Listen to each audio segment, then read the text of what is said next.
here we go. Okay, we are streaming now.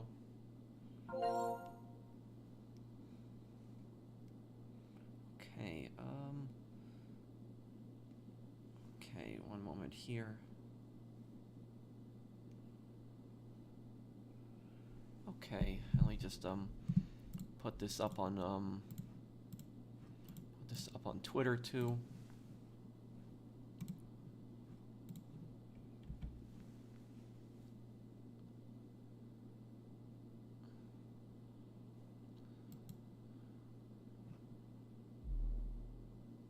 Okay.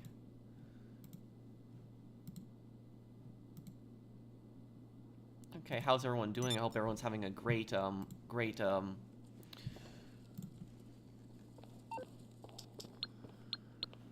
hope everyone's having a great Sunday. I've got 2 degrees, both in finance. I'm doing good, Rashawn. How are you, man?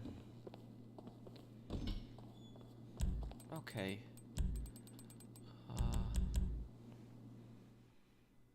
Hey, Alex. Hey, guys. Hey, everyone. Hey, looking sharp. Nice suit. Thank you, Fernando.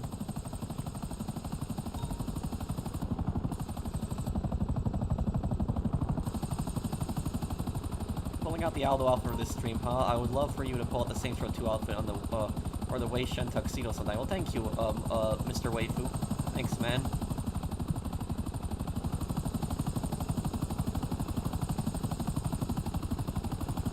Okay, okay, so I guess I'll just fly over to your business, wherever you need help, and,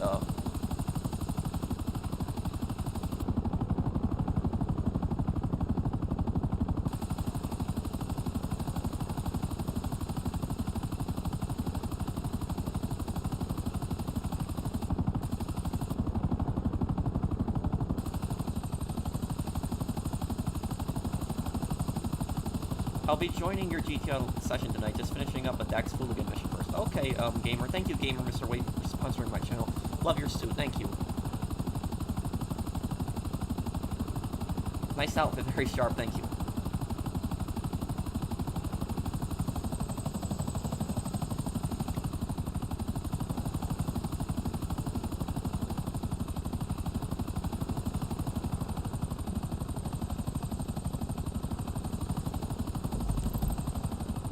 Okay, then I guess it's weed business, I'm guessing, first, right? How's Drug Wars DLC? Oh, it's okay. Who are you dressed as? My GT Online character.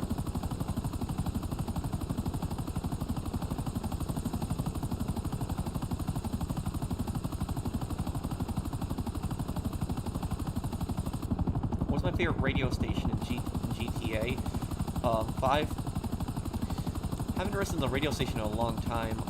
I mean, I like Vinewood Boulevard, Radio Mirror Park, Los Santos Rock Radio, Nonstop Pop. I like some of the songs on Radio Los Santos. I like some of them on Los Santos Underground Radio. So pretty much I like a little bit of everything.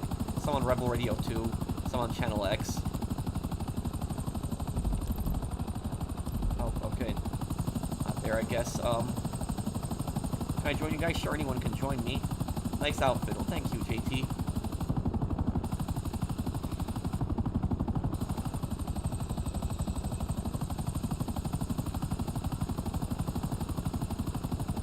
Any word on when we get GTA 6? Thank you, Blackbeard.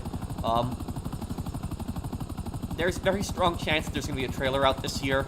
Like, this year, I think there will be at least a trailer out this year. I think there will be.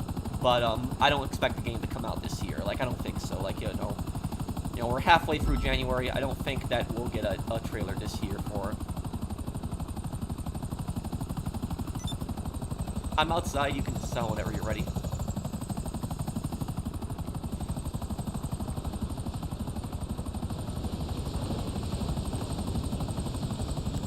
Thank you, Mr. Marcus, for subscribing. Thanks, man.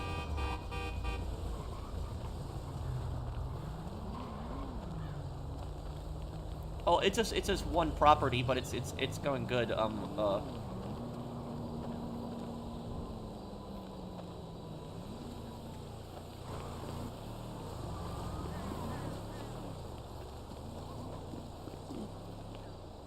Will I ever play the Mafia series? I played Mafia Definitive Edition and I played Mafia 2, but I could replay those games again in the future.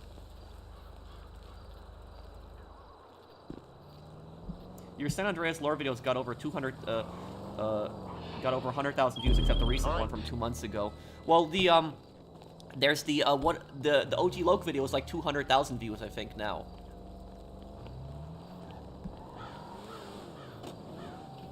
Can you do a Call of Duty stream soon? I could probably do a Call of Duty stream maybe this week. I got Saboteur this week, but I have a Call of Duty video actually coming out tonight, the raid mission that a lot of people have been asking for. Professional, can you send me 50 million on GTA Online? Well, there's no option to send money on this game. They had that option when the game first came out, but then they took it out because there was modders that were messing it up.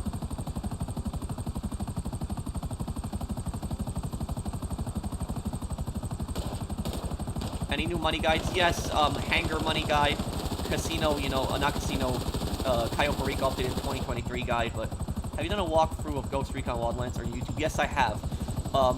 There's a video of it. I might do it again. I did it in 2019, I think it was. Look up Ghost Recon Wildlands on my channel. There's like one video of just me playing the game from start to finish. It's a big one. Thank you, 3rd Street Saint. I've edited the script for it a bit, the Claude lore video, but it's in the works. But right now, the Michael, Trevor, and Brad lore video is coming out first. Black Ops 2, yeah, we could do that one day.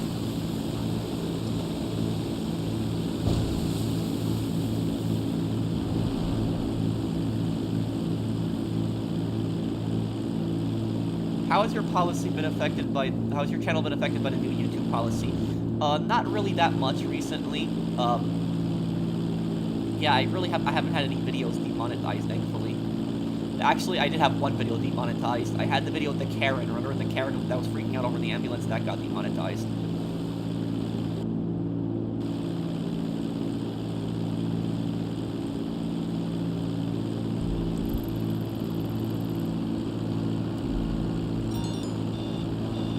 Wait, do you guys hear my mic fine? Do I sound okay? What kind of villain do you want in GTA 6? A scary villain, like a gangster villain, not somebody like Devin Weston, honestly.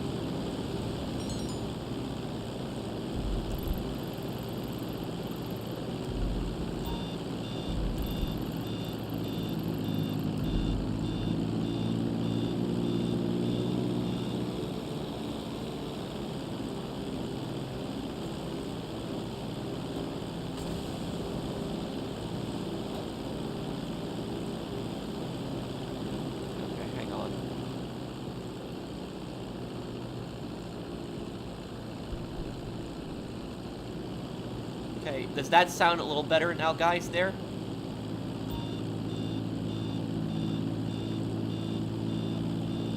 Whenever you feel like you need a break from YouTube, you should take one.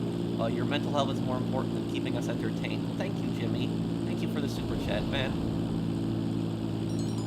I do appreciate that.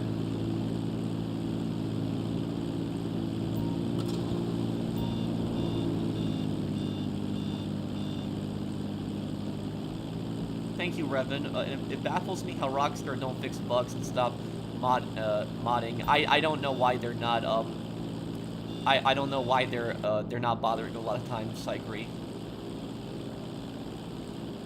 Now, I actually have a video coming out on the most annoying glitches in GTA Online. It's coming out tomorrow.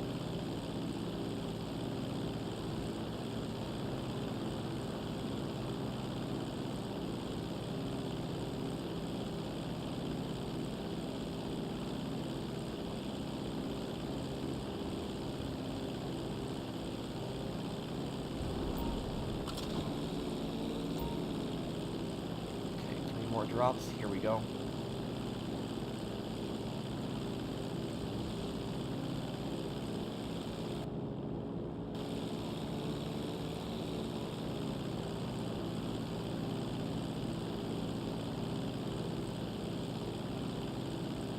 Okay.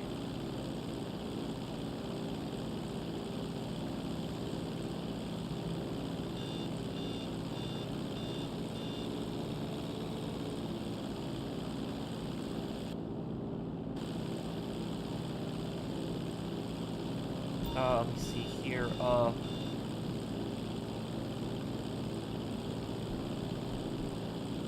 Hi Pro, love the content. Are you ever gonna do an LA Noire playthrough? It's a great and underrated game in my opinion.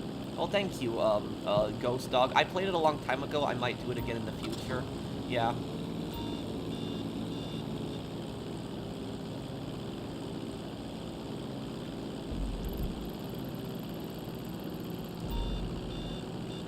Let's cut over land now, make this faster.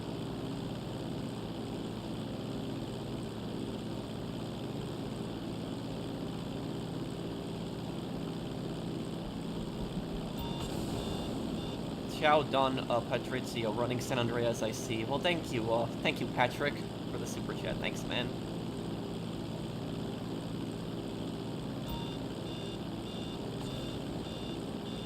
Tony this and Tony that. This is my town, Tony. That's from GTA Liberty City Stories. Vincenzo says that.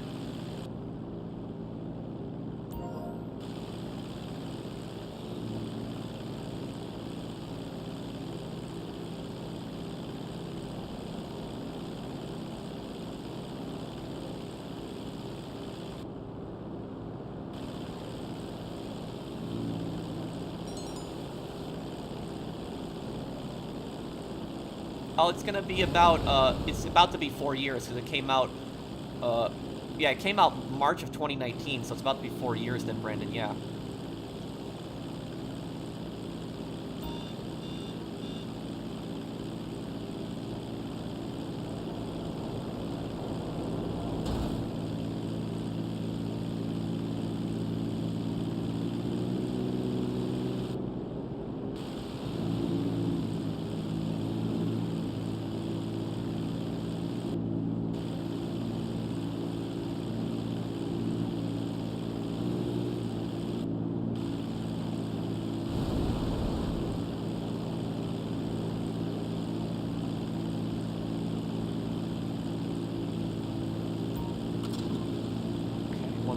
We'll be good.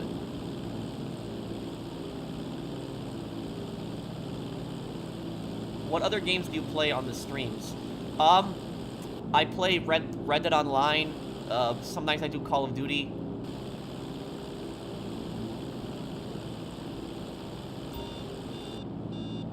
Hogwarts Legacy controversy is the first time I'm hearing some controversy with the new Harry Potter game. What's the controversy?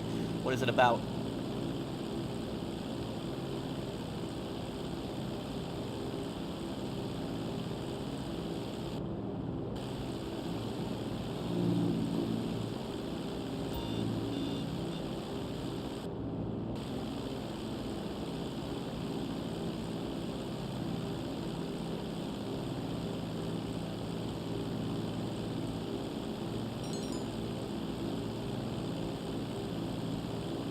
Well, I don't know anything really about her politics.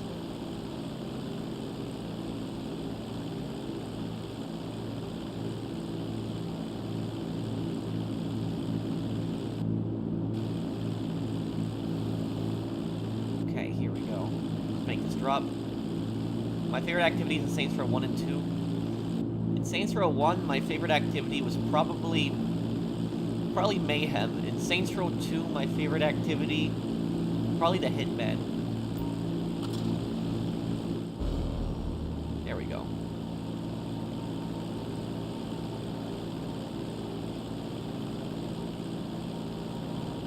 What is that, a cat in a box there?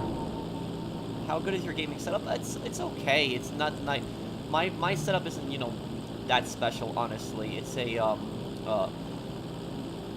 my setup is, you know, my desk, you know, my PC. I have a gaming PC, and you know, my capture card hooked up into it. But that's really about it.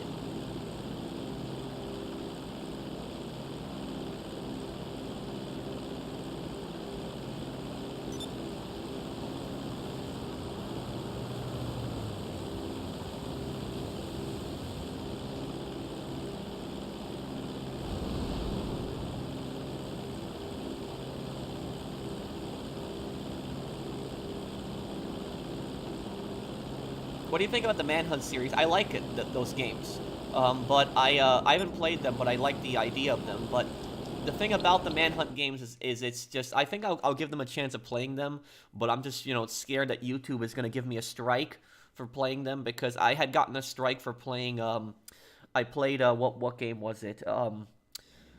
I played a damn, like sorry, this cough has been bothering me a bit. I played Call of Duty World at War back in the day, and when I did a playthrough of Call of Duty World at War, that I had gotten a strike for harmful and brutality. Yeah, harmful and violating the harmful and brutality policies, which are kind of stupid.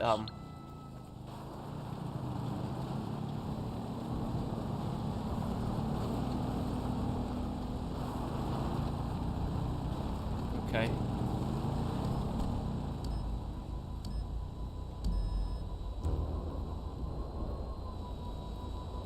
Let me see here. Hi, Pro. Will you consider doing garage tours in this game soon? I would love to see your cars. I could do something like that, Mario, but honestly, I don't think I have that many special cars. Like, I have, like, most of the cars in the game, but I'm not really that great at customizing them. And they're really even much of a car guy, honestly. Thank you, Mario. Which group in Manhunt is more evil and scary? Well, I don't know the full story, so I can't really answer that question. Thank you, 3rd Street.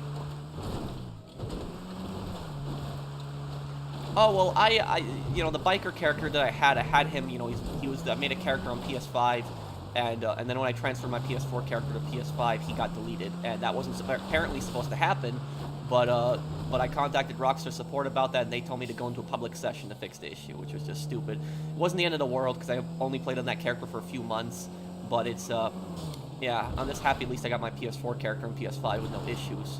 You know, that would have been worse. If Rockstar servers accidentally deleted that character, I would have been, you know, furious. This is the Arena Wars taxi, I think.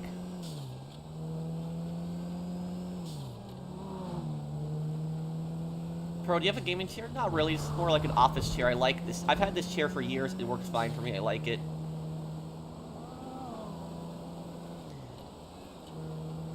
I'm that type of guy that if I don't need to replace something, I'm not necessarily going to replace it.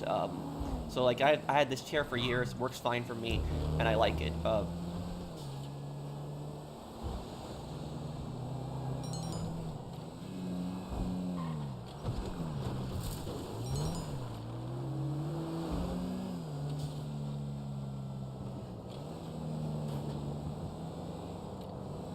I know there's playthroughs of Call of Duty World at War on YouTube, but you know I'm just still scared, honestly, to upload it.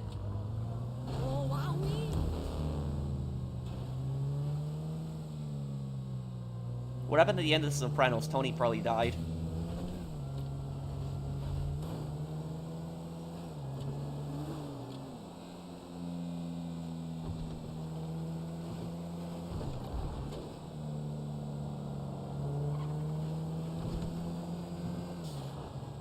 I looked on the internet and Patrick is Patrizio in Italian, so I think you are Don Patrizio of Persitori, the Grinder family, like the name. Oh, thank you, thank you, Patrick.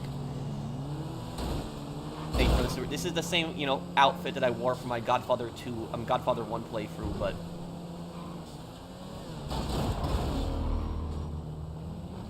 GTA money you gain if your crew fans help try solo. Wait, what's the question? GTA money you gain if your crew fans help? You mean how much of my money did I gain with like my friends' help?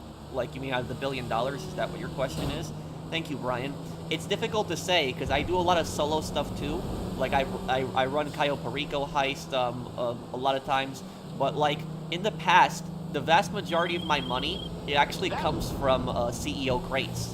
So a lot of my money comes from MC businesses and CEO crates. That's where most of my money comes from. But if you're wondering how much of it was my friends helping me, a lot of the crates I tended to source on my own. Sometimes my friends would help me out. But a lot of the crates I would source my own. My friends would help me. They would help me make the sales. So for the MC businesses and the CEO crates, they would help me out with the sales. But the thing is, though, is that I would always help people back. So it wasn't always that people were just helping me. I would always help people back. So, you know, I would help one person sell their businesses, and then they'd help me sell my businesses. And that's how I always did it. Always did it like that. Thank you, Brian. Pro is a nice GTA person. I've seen it in my years of GTA because he offers help and protects random selling. Well, thank you, Tony. Yes, I am actually max rank on GTA 4 Online. On GTA 4 Online, I'm actually level 10 on GTA 4 Online. And you might think level 10, oh, that's nothing. But level 10 is the max level that you can get up to in GTA 4. There's only 10 levels you can get up to, and I'm level 10 Gold Star on GTA 4. I have a Platinum Trophy in GTA 4. So it's, I was max level in GTA 4 multiplayer. I played that a lot back in the day, way before GTA Online came out.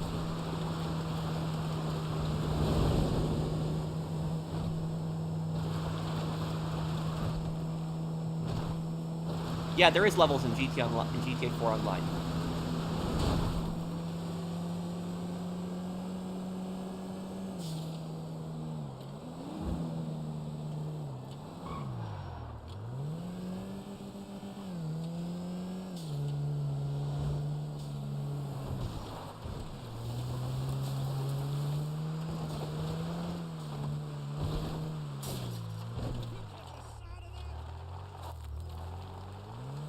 Invite me to the next business whenever you're ready.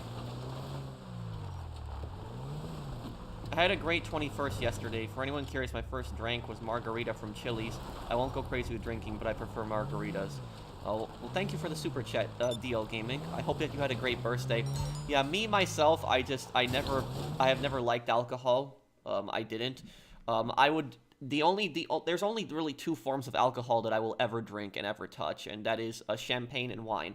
That is the only thing I'll drink. I won't drink anything else. No beer, no whiskey, no liquor, no gin, none of that. Only champagne and wine is the only thing that I'll drink, and it has to be a special occasion too. It's not just usually it's on the New Year. Usually when I would have that, but.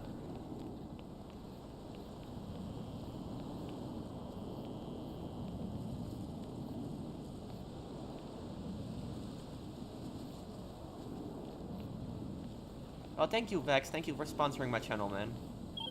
We on? Enter a boat. Okay.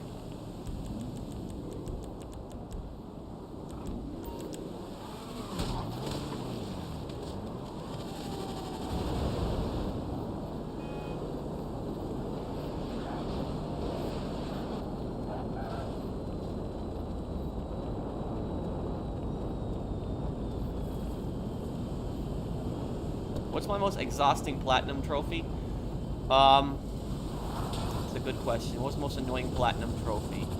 Oh, yeah, I know. Most annoying platinum trophy that I ever got was Call of Duty World at War. That was that one. Usually Call of Duty Platinums are actually pretty easy, but World at War's Platinum was annoying as hell. And the reason that World at War's Platinum was so annoying, it was the completing World at War on Veteran. Like, World at War on Veteran is the most ridiculous thing ever. Like, World at War on Veteran, literally, the enemies would just throw grenades at you like crazy. Like, you would die in, like, 2 shots, and the enemies would just spam grenades, like, grenades and grenades and grenades, and you'd have to keep throwing them back, and it was just so annoying. I got through it, and I remember, what was that? There was that one mission that really annoyed me. Oh yeah, Heart of the Reich, that was the mission that annoyed me. It was the second to last mission, is when you're pushing up towards the Reichstag, and, like, it's like that one really annoying section near the staircase, like when you're trying to get to the section of the staircase, and like they just keep throwing grenades and grenades and grenades at you. Oh my god, it's so annoying. It was just that was just, yeah.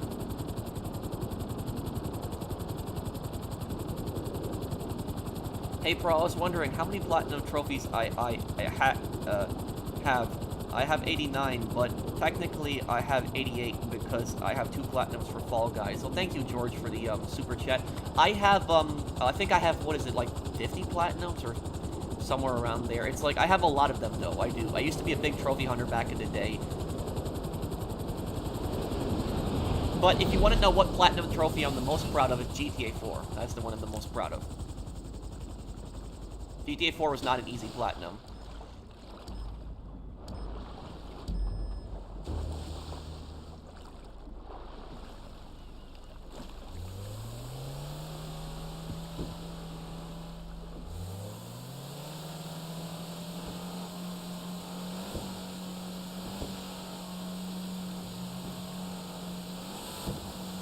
Imagine if you dived on the boat. Yeah, that would hurt.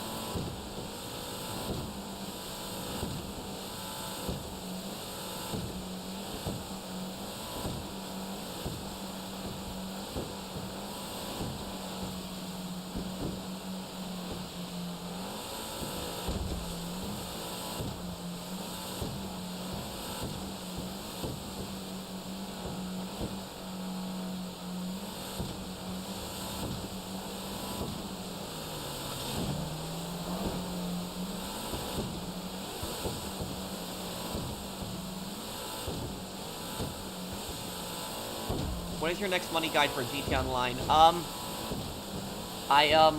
Sometime this month, I want to make one again. Probably the updated hangar guide I'll do.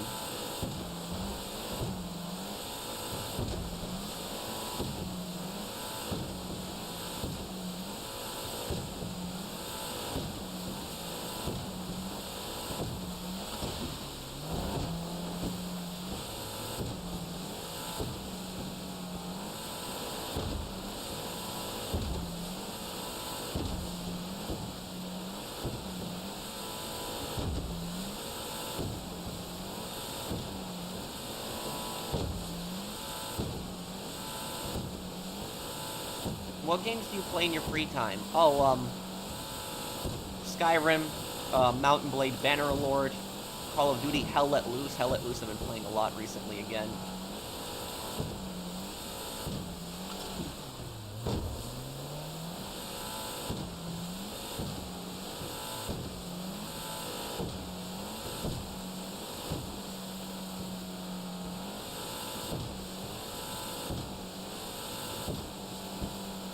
I might get back into Battlefield 2042 eventually. Has the game gotten better? Yes, I played Fallout 3, Fallout New Vegas, Fallout 4, Fallout 76.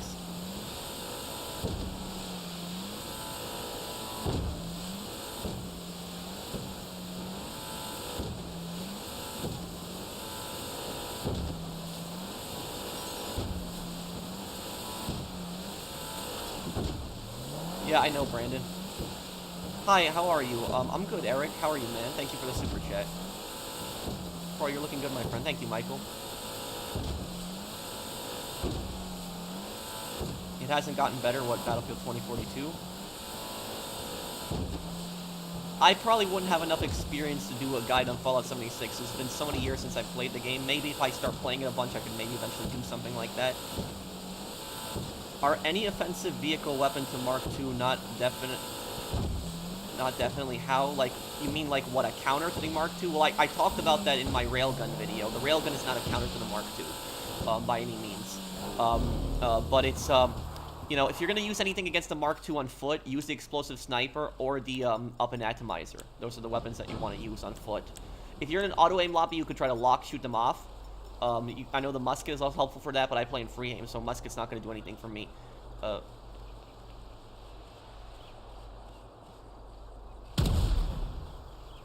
I have the trophies for Batman Arkham Knight and Gotham Knight Platinum trophies. Oh, that's pretty good, Jen.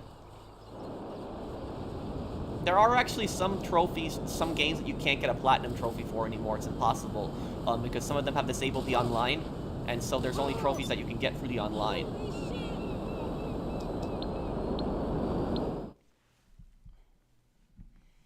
One of my most proud Platinum trophies, Overwatch. Another would be Titanfall 2 and definitely Call of Duty Modern Warfare Remastered. Oh yeah, because there was the epilogue, the plane mission. Yeah, Mile High Club. That one was the one that's that mission in Call of Duty 4 was like really really hard.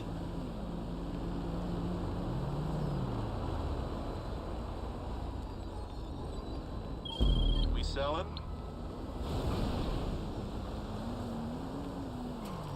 Mackenzie Field and enter a helicopter, okay.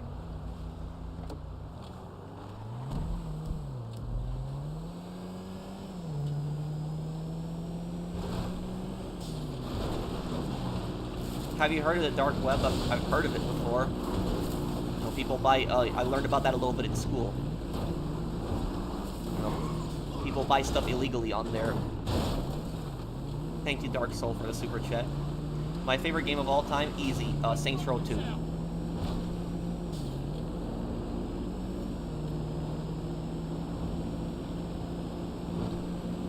Will forever cherish having all achievements on Halo Reach. I spent all of 2021 grinding out the game before the Reach Xbox 360's servers closed.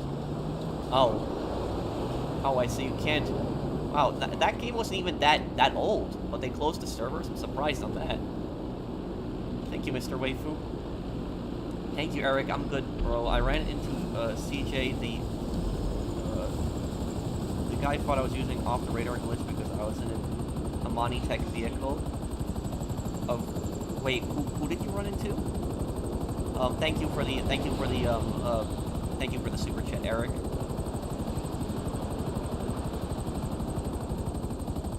But Imani-Tech vehicles are a double-edged sword because of just the fact that they can be used to escape griefers because you can't lock onto them, but they can also be used by griefers because just you can't lock onto them. They take a lot of damage.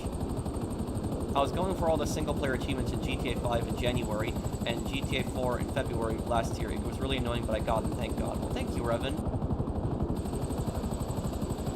Thank you for the super chat, man.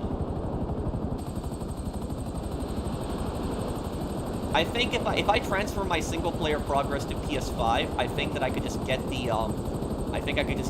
platinum trophy instantly on GTA 5. But I'm not gonna do that because I wanna, I wanna actually 100% it again. That's what I wanna do. Oh, that guy. Oh, the griefer. Okay. You can't get the Just Cause 3 Platinum anymore? Why is that, George? Is there a reason for it?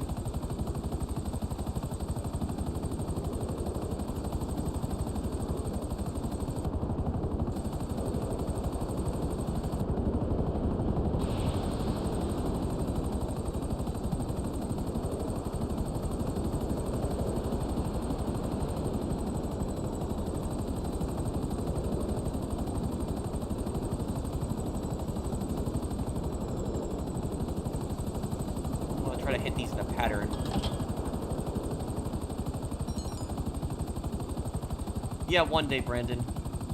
Square Enix what, for Just Cause 3? Oh, no. So I guess I can't get Just Cause 3 Platinum 2 anymore. Oh, that sucks. I like Just Cause 3 a lot. So, I have to check what trophies I'm missing on Just Cause 3, but that pisses me off. They closed the servers down. Why? Just Cause 3 was still a new... It's still not even an old game. It's from 2015. That's stupid. Oh my god, that's... Damn.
Professional, thank you, Swoosh. Thank you, man, for the super chat.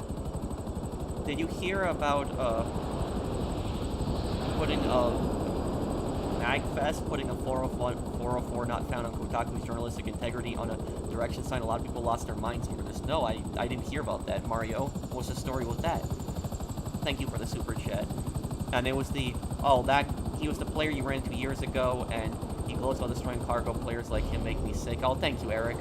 Thank you for the super chat. I just didn't want to read his name because I didn't want to give him attention, but thank you. I understand who he is now. I remember. Thank you for the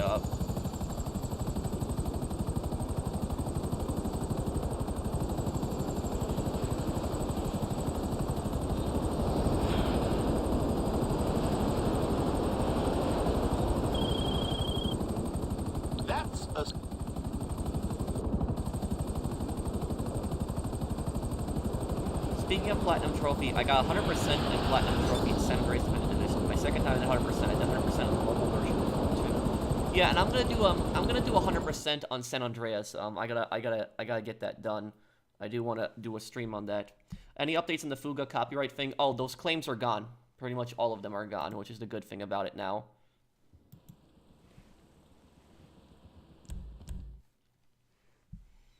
And my friend Ian's the gang boss. Ian's the gang boss. My series. What position would Nico, Luke, and I have? Since the four of us are the OGs of the Sin City Speed Demons. It's in my friend Ian's gang. Let me just get into a truck first. I guess I'll take this one back here.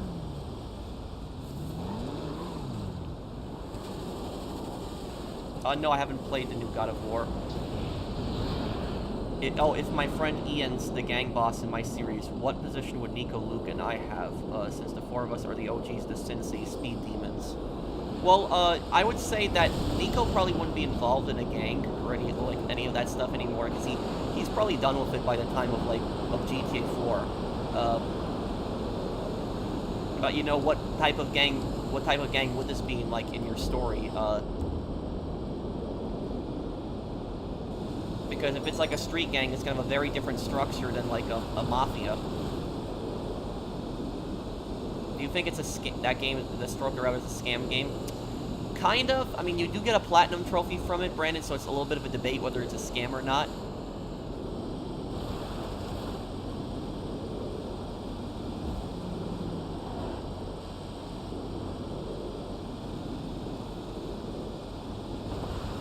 Oh, is there a garbage truck? Okay, it's weird. Garbage trucks are very rare vehicles to see, other than the mission. How do you dogfight a Mark II not countering an attack? It's basically, if I was dogfighting an Oppressor Mark II, what I would do, it depends on the aircraft that I'm in. But if I was in an aircraft like the Pyro, for instance, what I would do is I would wait for the Mark II idiots to fire as many missiles to me as he possibly can. He would waste all of his missiles. And then after he's done with, that has no more missiles, I would come back and I would just spam missiles at him, just lock onto him as much as possible. Thank you, Brian. Ooh, whoa. What the?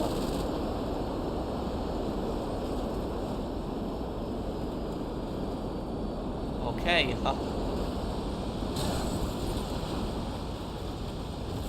what did you get for Christmas? Thank you, David. I got some clothes for Christmas and some money. That's pretty much, all I wanted. I don't,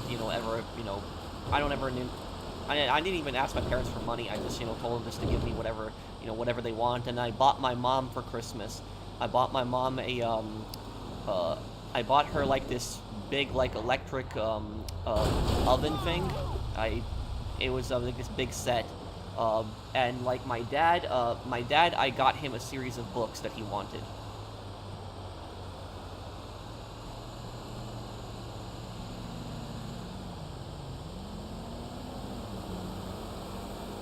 How do you feel about that GTA 5 is almost 10 years old? Yeah, it's kind of crazy. Time flies by, doesn't it?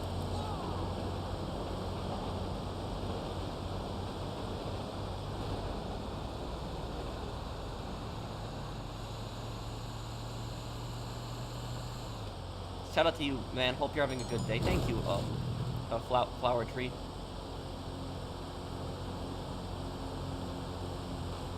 I'm still confused by that, Fernando, what that means.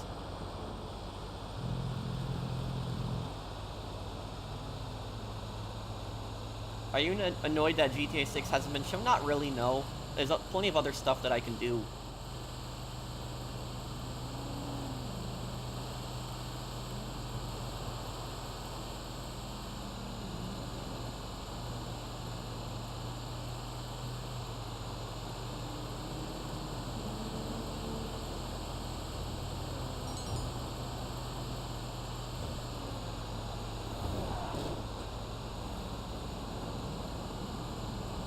About to get to the city now.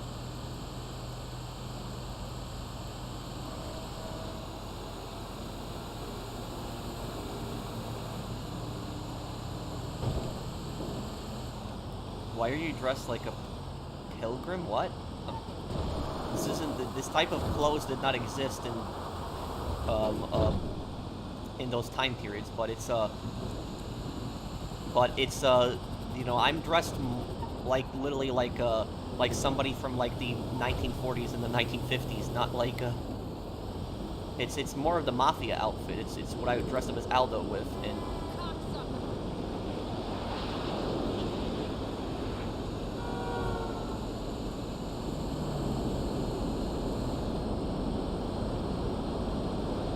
first game that I completed 100%, Saboteur.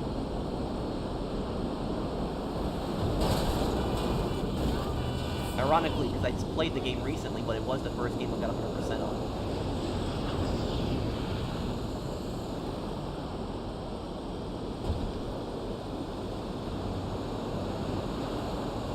Oh, well, thank you, Jimmy. I do appreciate the super chat.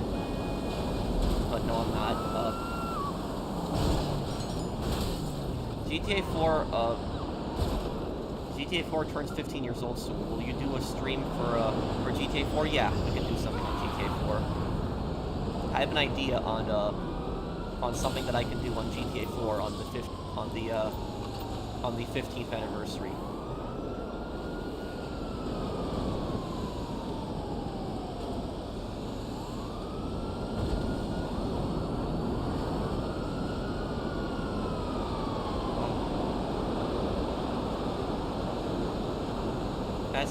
SD is a street racing gang, and Nico isn't to be confused with Bellic. He just happens to have the same first name. Oh. Is this gang going to be like anything like in the original Fast and Furious? Like, I actually liked the gangs in, like, the original Fast and Furious movies before it got stupid. Like, but yeah, I like the street gangs in the original movies a lot.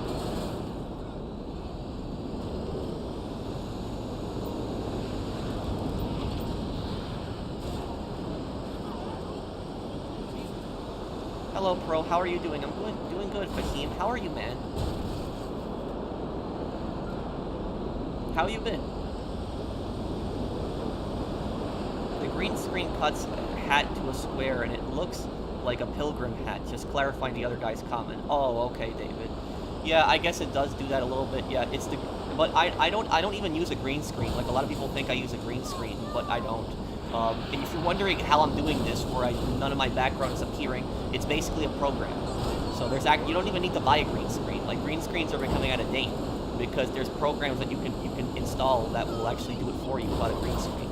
But if you want to know the program that I'm using, it's called NVIDIA Broadcast, and I think you need a specific graphics card for it. But it's NVIDIA Broadcast is what does it for me. So I just it just cuts everything out. That's not like so sometimes like it'll keep like my whole body in there, but sometimes some of my clothes will, you know, sometimes like my hat or like, you know, part of my suit or something like that, it'll cut that out.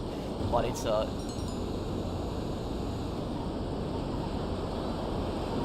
okay, Brandon.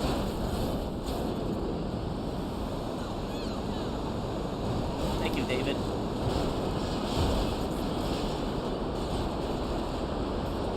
How do you record on console? I have a capture card.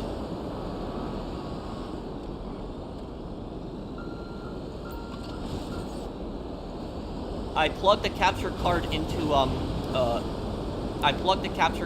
my my console, and then from my console to my TV, and then I also have another cable running to my computer, which I sync with OBS then. Have you considered having a border around the face cam? Possibly.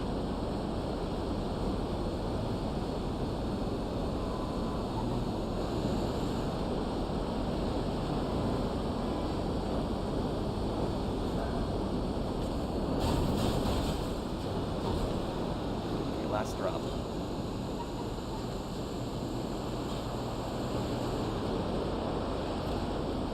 What kind of graphics card do you have? I know this is gonna sound embarrassing, guys, but I actually don't even know. I can tell you guys in a little bit.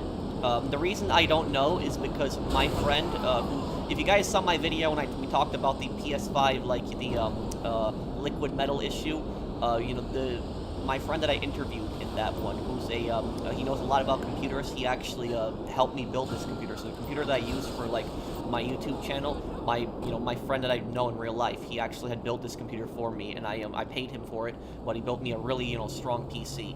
That I've had this PC for years. But it's let me tell you. I'll tell you what. Is there a way for me to check what graphics card did I use? I can tell you guys. Just tell me, what do I have to type into my computer to look up what graphics card I have? Because I have a really good one, but I just keep forgetting where I have to look to check it.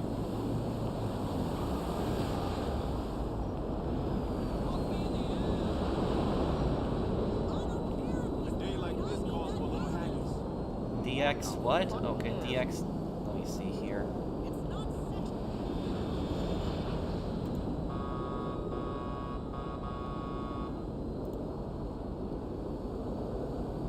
Task, oh.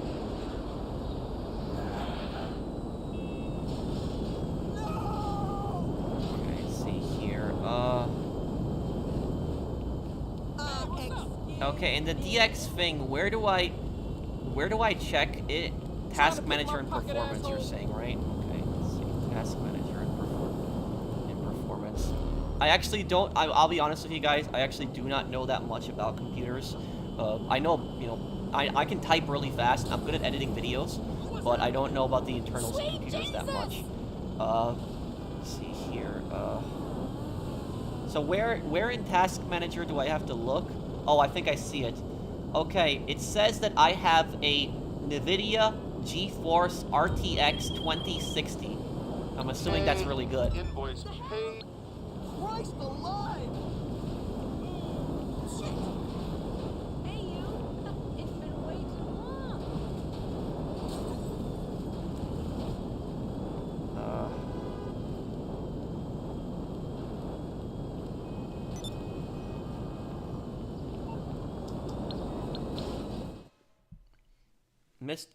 Oh, the YouTuber, what's your opinion of him? Well, I'll tell you this, without actually saying his name, Brian, the YouTubers that I generally like, I'll talk about, and I'll mention them by name. The YouTubers that I generally don't like, typically I don't mention them by name.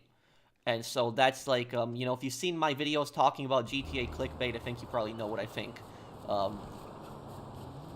But I'll just say there's a lot of really dishonest like YouTubers out there, and I just cannot stand the dishonesty. And honestly, they make people like me look bad, and they make it harder for me to do my job, because it's even if I put out like good content, if people get recommended a channel like mine, because there's just so many clickbait GTA channels out there. Even though my channel does like a lot of different content, I do a lot of GTA content. When people get recommended my channel, if they don't know who I am beforehand, they might think, oh, this guy's a clickbaiter too, or something like that. But I don't do that. So it's and if you guys remember the Floyd and Deborah video, remember when I made the Floyd and Deborah video, like, you know, what, you know, the dark secret that like Floyd and Deborah have and stuff like that. It's one of my most popular videos. It's like approaching 500,000 views. It's gonna get to 1 million views. But it's that video. If you look at the title of that video, I had to put in the Floyd and Deborah video, I had to put no clickbait in the title of the video. And the reason I had to do that is because Floyd and Deborah are so clickbaited. Like, if you look up, like, videos what happened to Floyd and Deborah, like, 90% of them are clickbait. Like, it's just so, the clickbait is so bad with Floyd and Deborah. It's really, really bad. And basically what the clickbait is people will have modded cutscenes, which will show, like, what happened. But those cutscenes aren't canon. They're just modded cutscenes. So they download a mod and then they upload a video and they're like, this is what happened to Floyd and Deborah, when that's not actually what happened. And a lot of times the modded cutscenes get things wrong on what actually happened in the apartment too. And so I explained in the video. I didn't use any modded cutscenes or anything. I explained, and I had a lot of evidence, and I explained exactly why, you know, what happened to Floyd and Deborah in the apartment. And I had a lot of evidence for my video. But it was like But it was just that topic is so clickbaited that it just makes it harder for people like me to do my job, because when I upload a video on Floyd and Deborah and I don't clickbait, and then people get recommended that because there's so much clickbait Floyd and Deborah videos out there, they'll think, oh, this video might be clickbait too, and might not click on it. That's why I put no clickbait in the title. So that's how bad that topic had gotten clickbaited on YouTube specifically. So that was really bad. And the thing is, there's a lot of clickbait around San Andreas too. Like, San Andreas has a lot of really bad clickbait, like a lot of it. And there's lore videos on San Andreas where it's clickbait. And basically what people do in the San Andreas videos, it's like really stupid. Really, really stupid. Like, the videos, if you ever look them up, it's like, what happens if CJ kills Tenpenny before he has to leave Los Santos? Or you know, like, what happens if, like, CJ stops, like, Big Smoke, you know, before leaving Los Santos? It's like stuff like, it's like you can't do that. You know, you get exiled from Los Santos regardless, but, like, people upload these, they upload these, like, mods and these stuff like that, and it's like a modded cutscene. It's not real, it's not canon, and it just violates the GTA lore, and I just, you know, personally don't like stuff like that.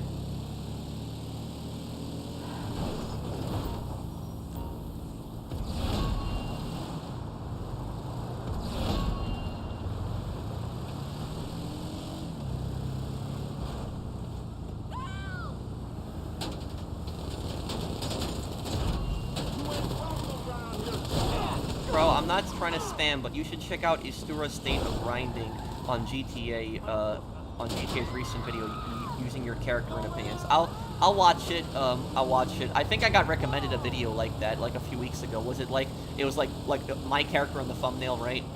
Well, I gotta watch it though. Can somebody tell me what's in the video really quick? I'll still watch it though, but I'll like I'll still watch the whole video. What capture card do you use? I'll tell you guys in one moment what capture card I use.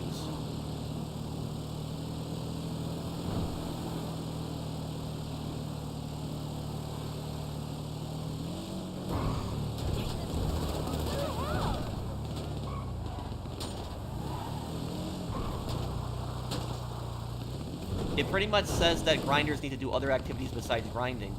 Well, like, you know, what else is there to do in the game? Like, we can do activities like, you know, but like the thing is, like, you know, what I'm doing right now, this isn't really even grinding what I'm doing right now. I mean, I guess you could argue it's grinding, but like I'm not going for a specific goal, because you know, usually when grinders play, they go for a specific goal. I haven't gone for a money goal in years. Like years. So I technically haven't really grinded in like years. Like the last 3 years that you guys, like, once I hit my $1 billion, I stopped. Like if I really kept going like crazy, I could have hit 2 billion by now.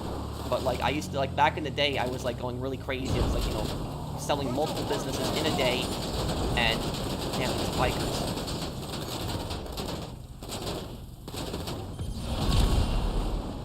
But right now, I'm just helping people out. That's all I'm doing right now. And there's plenty of activities, and like, if they're saying that grinding is like boring, like what else is there? Like, you know, is there going to be a video of then, you know, criticizing people that do PvP constantly? Because, you know, it's like, I find that kind of ridiculous, and I'm not even talking about the video, but there's people out there that are obsessed with PvP. That's like all they do is just PvP, nothing but PvP. And like, couldn't you make the exact same argument towards them if you're making that same argument towards grinders? That's like, why are they obsessed with PvP and nothing else in the game? So there's like that. Like I'll tell you something. I have been like, you know, I have literally been like invited to like death matches by people, and like people have spammed me like 1v1 and like stuff, and I'm like, no. Like, no. And they basically, they replied, you know what they say to me typically when I say no?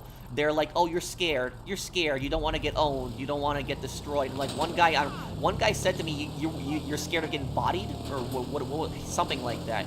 I don't even remember. It was like something really stupid that he said, and I was like, what does that even mean? It sounds stupid, but it was just, you know, it's just dumb. And it was just, the reason that I don't do 1v1s, like, these people could beat me in a 1v1 easily. Like, you know, anybody could probably, you know, a lot of these guys could probably beat me. I'm not that amazing at PvP. I would say I'm average. You know, I'm not terrible, but I'm not, like, amazing at PvP. I'm much better in vehicles. Like, helicopters I'm really good with, but, like, on ground, no, I'm not that great. But, you know, if somebody, like, invites me to, like, a 1v1, and they beat me, it's like, you know, okay, who cares? You know, okay, you beat me, you got it, you beat me. What does that prove? Exactly, like, what's the next step? Like, I don't get that personally. I just think it's stupid. Do you know what I did one time? One time there was a guy that was spamming me 1v1s, and do you know what I did? I invited him to a tennis match. That's what I did. I actually invited him to a tennis match. And it was that the guy, like, was so quick to accept my invite that he didn't even see that it was tennis. And he got so mad. And it was that, and I literally said to him, I'm like, 1v1 me in tennis if you're so good. So that was just it. He didn't say what type of 1v1, he just said 1v1. So that was just, you know, that. You know, next time somebody messages me 1v1, you know what I'm gonna do? I'm gonna invite them to arm wrestling. That's what we'll do. That's how we'll settle it.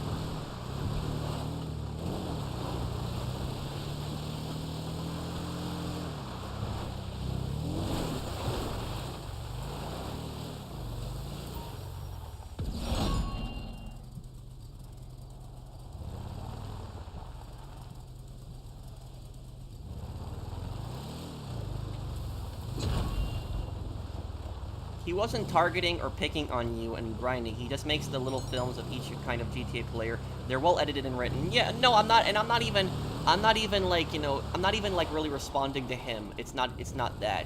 You know, I have no problem with him. But I was just like saying this in general, that like, you know, that just like a lot of people have like, you know, you know, a lot of people have like a very negative view of grinders, but you know, grinders are really the type of people that you want to have in like every GTA lobby, because no, grinders aren't going to harass you. They're not. Like, grinders are the least toxic players on GTA Online. They are, really, when you think about it. Like, they just want to mind their own business. They don't harass you. They just want to do their businesses, do their activities. That's it. They're not looking for trouble. They're not looking for drama. And that's why I honestly think grinders are like the best players in GTA Online, because they don't cause drama. They're not toxic. They don't attack players. And, you know, the moment that, like, somebody who calls themselves a grinder, like, attacks players, they're not a grinder. So that's just, you know, that. I will fight other players. Don't get me wrong. I'll kill other players. But I'll only kill other players when they attack me. I'm not gonna, you know, I'm not gonna, like, take, like, a fighter jet, like a laser, and just go over and strafe a bunch of people for no reason. I'm not gonna do that. So that's,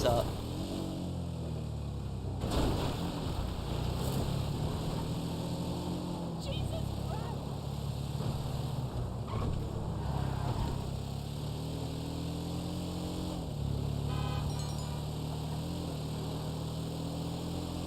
what's that, sophistry?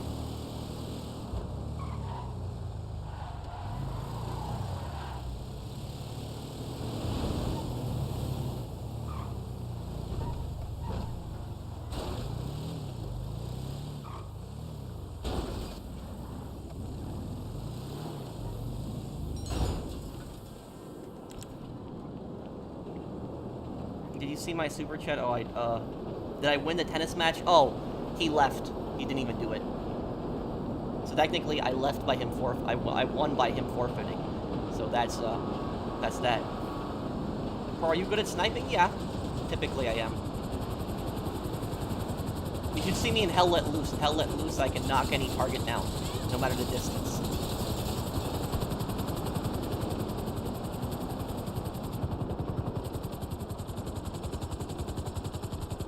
There's other super chats? I'm sorry. Let me see here. They did the Lost MC so dirty. Yes, they did, Mr. Waifu. I think you missed a super chat of mine earlier. Okay, let me look, yo. So the weight loss medicine that my insurance won't cover is $924 here in the U.S. It's $250 in Mexico. Pharmaceuticals are pure greedy monsters. Yeah, well, there definitely is a problem with the insurance and just the, you know, there's really you know, I don't understand how some of these medications sometimes are just that much money, like Victor. I just personally don't get that. Thank you for the super chat. What was your other super chat deal, gaming? You don't have to super chat me again. I'll look for your question. Are you gonna watch The Last of Us TV show? I really hope there's one episode in the TV show where he speed runs it with just the nail bomb and shivs. So I hope that there's like an episode where he just speed runs it with nail bombs and shivs.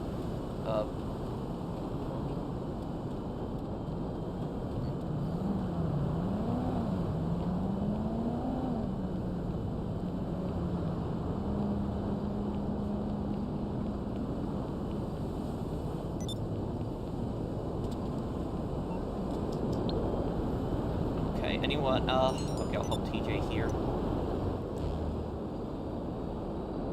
But yeah, like, I tell you, like, sometimes, like, some of the, but no, I don't have a problem with the guy who made that YouTube video. I've seen him come by my channel before. He's like, I haven't seen his video yet, but people are describing it to me. But, I know the channel. He's come by my, like, you know, streams before, like, Istura is his name, I think. Seems like a cool guy. But I'll check out his video, when I get the chance to.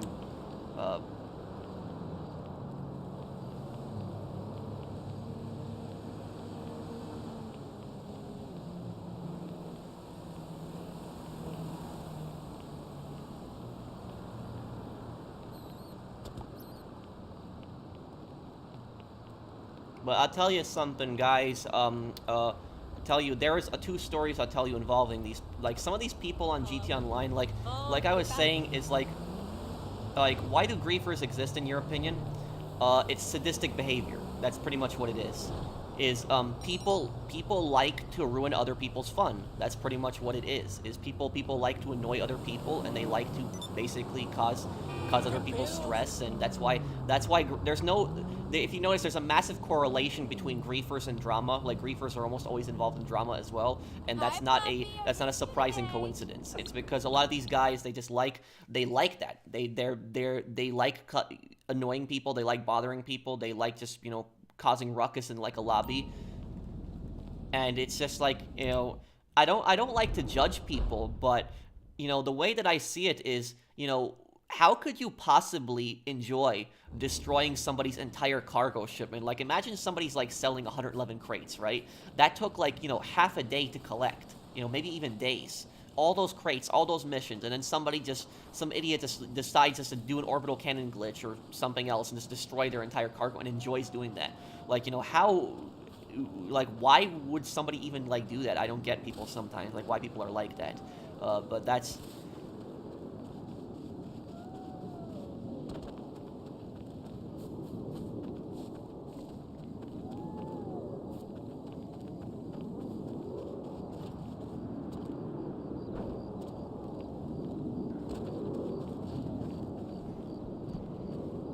I only attack players, they attack me first. Yeah, I'm the same too, Jen.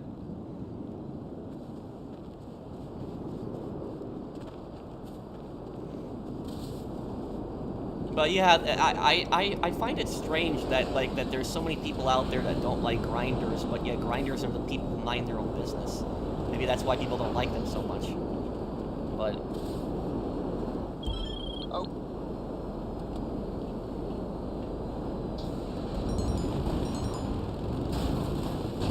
Maybe later tonight, Brandon.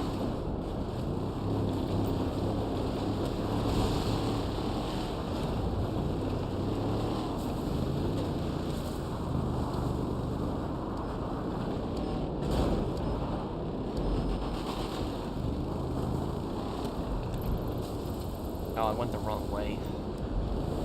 Okay. At least these things are good on off-road. But I'll tell you something, guys. There was a guy who, like, he once killed me. This is a few years ago. It was out of nowhere. Like, I was just minding my own business. I got blown up. This guy sends me, like, he sends me a message saying 1-0. And then he writes, like, LZZZ, whatever it is. And basically, I replied back to him, and I said to him, is that another word for you saying that you're a loser? Is that what it means? And he got pretty pissed off when I sent that to him. So there's like, I don't get some of these people sometimes.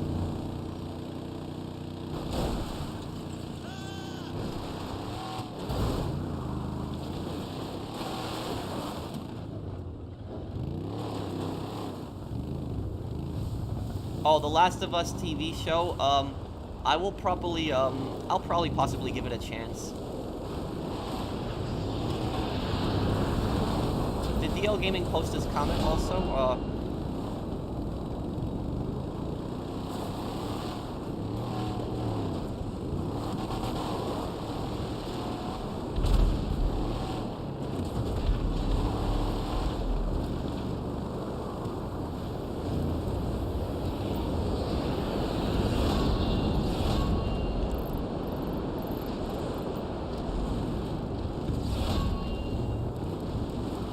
I'll tell you guys something else. There was one time that I had gotten there was one time I made a griefer, like, really angry. Like, I made him really, really, really angry. This is from, like, years ago. And it's one of the few times I actually enjoyed making somebody angry. Like, I actually did enjoy making him angry. Because the guy was, like, a total scumbag. But basically what I did to get him so pissed off is, it's what I didn't do. And that... This guy, I remember this was like a stream I had years ago. So years ago when I used to stream, all the time in GT Online. And basically what happened was there was this guy who would constantly join my streams and he would try to orbital cannon me. And what happened was he had actually tried to get into my lobby. So it was a public session that we were in. And he tried to get in the lobby, but what happened was the cloud screen glitch took care of that.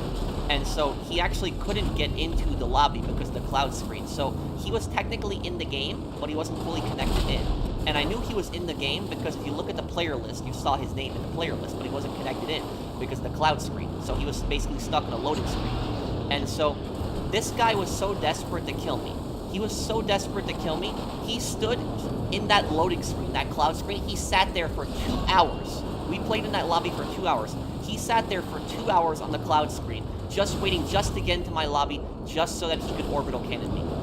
And do you know what actually happened is, the second that he actually did get into the lobby, because I kept refreshing the page, I kept like looking at who the player list was in the lobby, and I kept seeing if he connected. And the moment that he connected, it was like 2 hours later, he connected, he was in his facility. So he waited 2 hours just to spawn in my lobby. And when he finally connected in the lobby, you know what I did?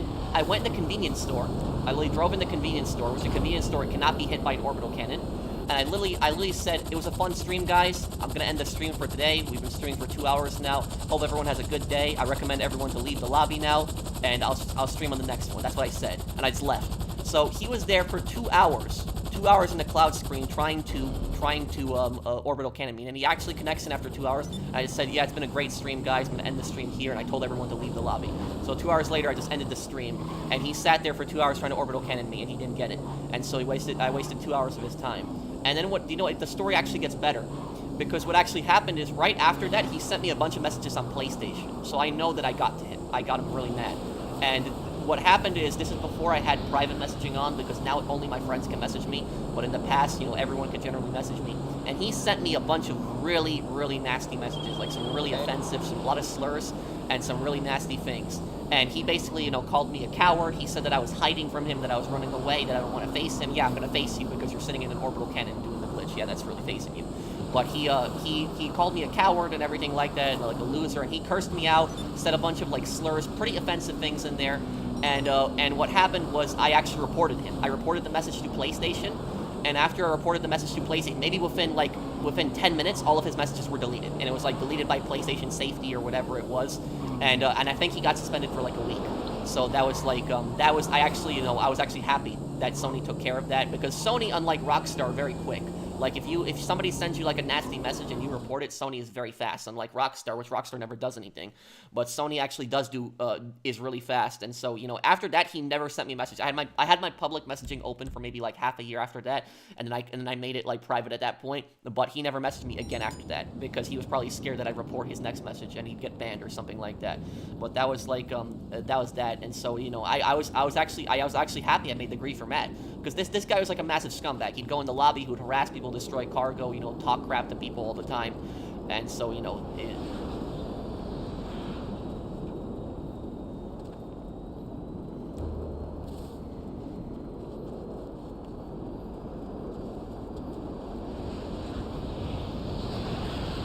no. Okay.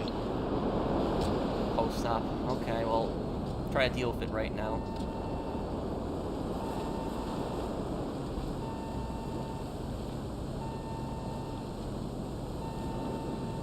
I remember making a racist player rage on my 21st birthday in Halo Reach, along with a toxic player sending me threats to my life.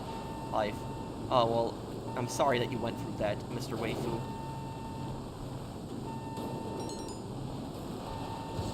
Do you prefer to record with or without a face cam?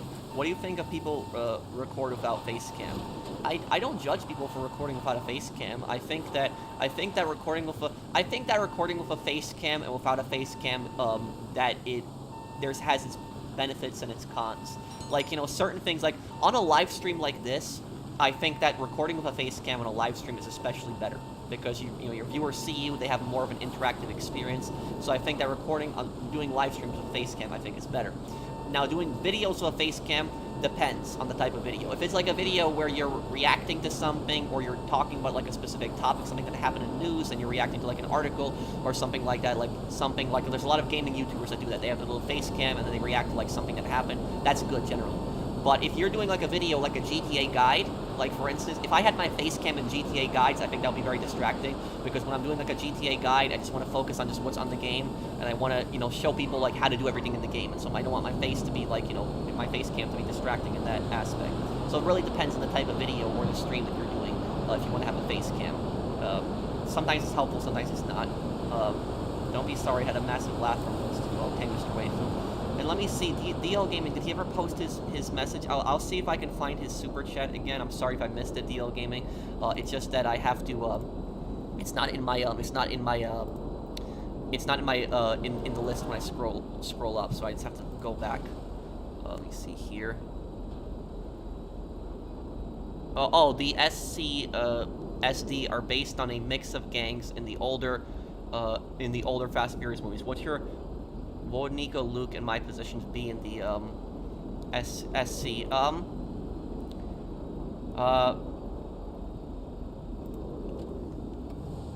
Well, I would guess it would have to be on everyone's personality.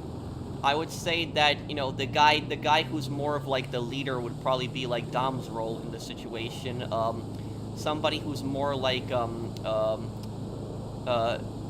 you know, somebody who's more like a cool-headed guy would probably be like Brian's, you know, position in like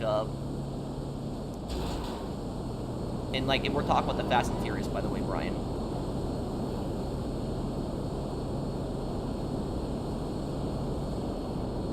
I do have a video like that coming up eventually.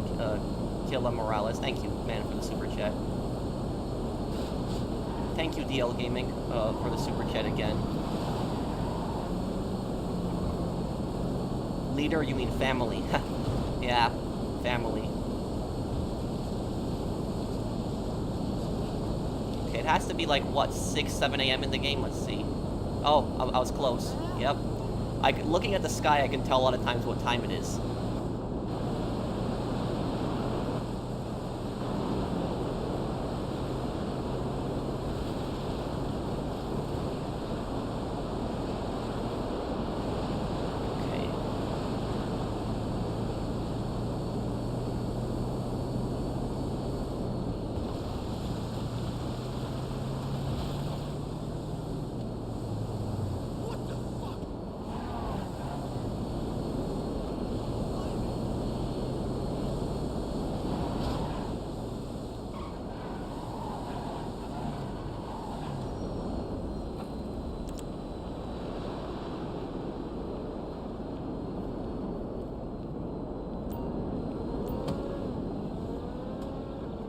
Have you heard of the Nigerian Civil War? I think I have. Isn't the Nigerian Civil War like isn't that like the most confusing civil war in history?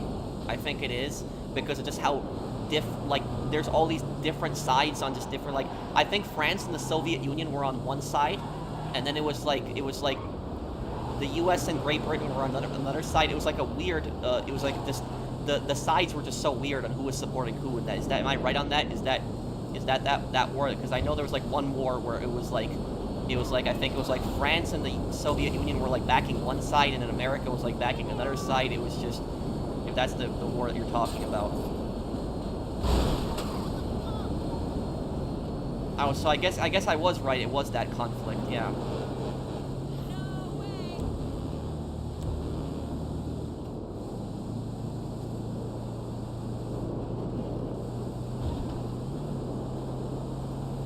You know what another really weird war in history is? It's the Somalian and Ethiopian war. It's very weird. And the reason that war is very weird is because it was that Somalia was a communist dictatorship. Ethiopia was a communist dictatorship, and they went to war with each other. And what happened was the Soviet Union had supported Ethiopia, and the U.S. actually supported Somalia in that war. And so the U.S. was supporting a communist country against another communist country. Why?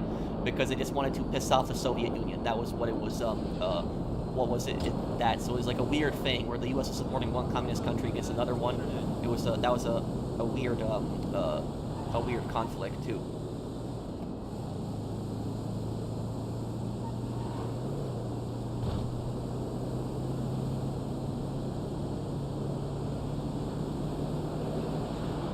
Hey man, I made the 600 million and I feel your pain about your mental health video. It happened to me and I go through with a crazy customer recently. Well, thank you, Shimon. Thanks, man. Thank you for the super chat. Yeah, there's, I'll tell you, it's like, don't let these customers get to you, because sometimes when I had like a bad customer interaction, I would remember that for months and months and months, like it would happen yesterday. And like some of these customers can get you really down. And like, you know, don't let these people get to you. like that. Like, I'll tell you, some of these, like, honestly, some of these memories that I have of these customers in retail, I wish I could get them out of my head. Like, I wish I could just erase them from my mind so I'd never have to remember those things again, but I can't sometimes. Some of the bad experiences in retail. What do I think of Jar Jar? You know, he's generally a friendly character, but he's very annoying. Thank you, Jimmy. But I'll tell you guys a story. I'll tell you guys one story. It was like, it was the most ridiculous one. One of the most ridiculous stories that I had, and it's an example of just how ridiculous these customers are. I dealt with a Karen once in retail, and basically what happened was, the Karen literally wanted me to go down to the stock room to check for Ensure, like, drinks, like, you know, those Ensure protein drinks, because our stock room was in the basement in my store. And what happened was the conveyor belt, we had like a conveyor belt that we would send stuff up with. The conveyor belt was completely like, it was like completely like, it was like completely full. And so she wanted the space where we had the Ensure like packs, because she wanted like, it was like that big box of the Ensure. How much is in there? Like 36 or 24 bottles? It was like the really big box of the Ensure. Like, people know what I'm talking about, like the really big boxes of them. And what happened was, the shelf that we had only had space for 2 of them. There was only space for like 2 of those boxes. And what ended up happening was, I went down to the stock room and I brought them upstairs. She wanted like 3 or 4. I don't remember what was 3 or 4 that I brought up, but it was a bunch of them that I brought up. And these were heavy.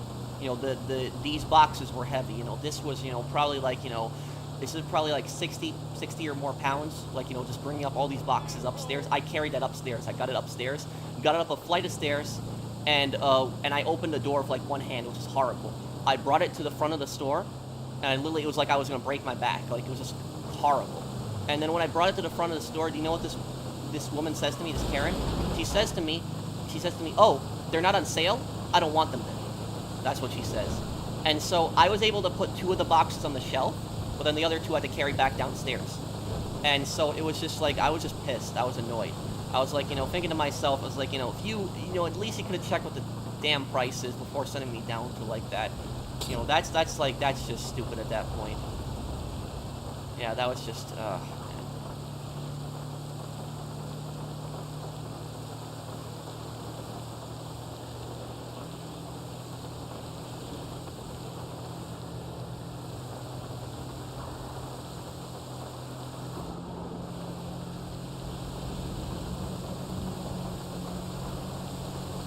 Very messed up, you know, government, very South African government, you know, during apartheid. It was a very bad government. It was, you know, you could argue that it was pretty much fascist. It was, you know, very racist government, very, you know, very bad government. It was, yeah. It was controlled by a few white elites. It was, they were, yeah. Very, very bad policies towards the majority of people. Very racist policies. Will I play God of War? Maybe one day. I'm just not into games like that. Have you cursed out any customers? No, but sometimes I wish I had.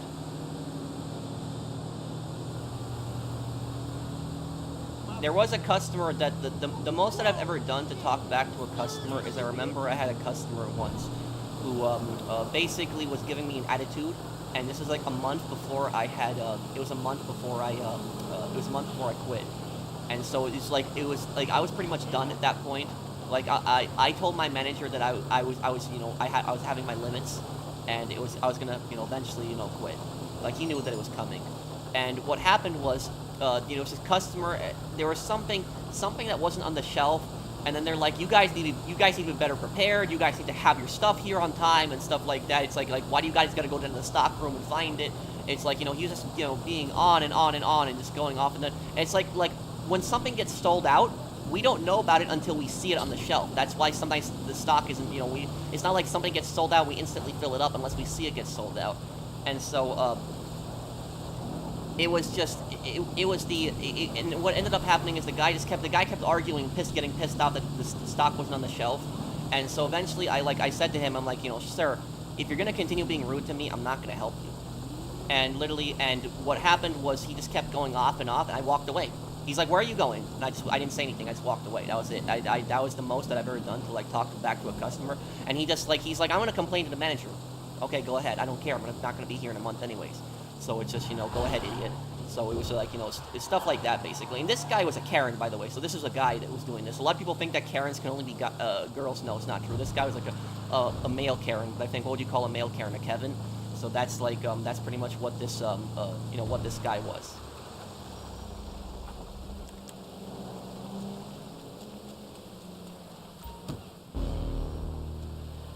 Bro, did you add me? I think I did. I'm Polish mercenary. The U.S. saw them as an ally against the Eastern Bloc, but they publicly condemned South Africa. Well, that's the thing. Is that like, for example, the South African government was like very racist, very you could argue it's a fascist government. But it was about South Africa. It was like the U.S. and especially it was the CIA who did it mostly. Like, the U.S. had some really bad allies during the Cold War. Like, there were some countries that we were allied with during the Cold War. There were some really, really bad governments. Like, and I mean really, really bad guys that we considered allies during the Cold War. There was like a lot of dictatorships. Like the U.S. even kind of considered Franco an ally, which Franco is the dictator of Spain. They considered him an ally also during the Cold War. So it was like there was a lot of really these rogue dictatorships and these like really like oppressive governments that the U.S. did ally with during the Cold War. And basically, what caused the U.S. to ally with them is any government that was against communism, the U.S. would ally with. It didn't matter what government they were, as long as they didn't like communism, the U.S. would ally with them. And so it was it was a very bad policy, very bad, because just because somebody's not a communist doesn't mean that they're a good person. And the Soviet Union did the exact same thing. The Soviet Union, it was that any country that hated the U.S., the Soviet Union would just basically throw AKs at them. So both sides, both the U.S. and the Soviet Union, they both allied with some really bad countries during the Cold War. It's also the reason why the U.S. is like hated like around the world a lot of times, because the U.S. government has like a history of supporting some really bad regimes. And I despise communists, by the way, so I'm like I'm not a communist by any means, but I'm just saying that during the Cold War there was like a really bad policy that the U.S. had, where they had supported some really really bad regimes just because they were anti-communist. See here. I think I missed a few chats. I'm sorry. It's sale day. Will you play the Spider-Man games? The sequel is coming out this year. Thank you, Halo. Maybe when I get around to it.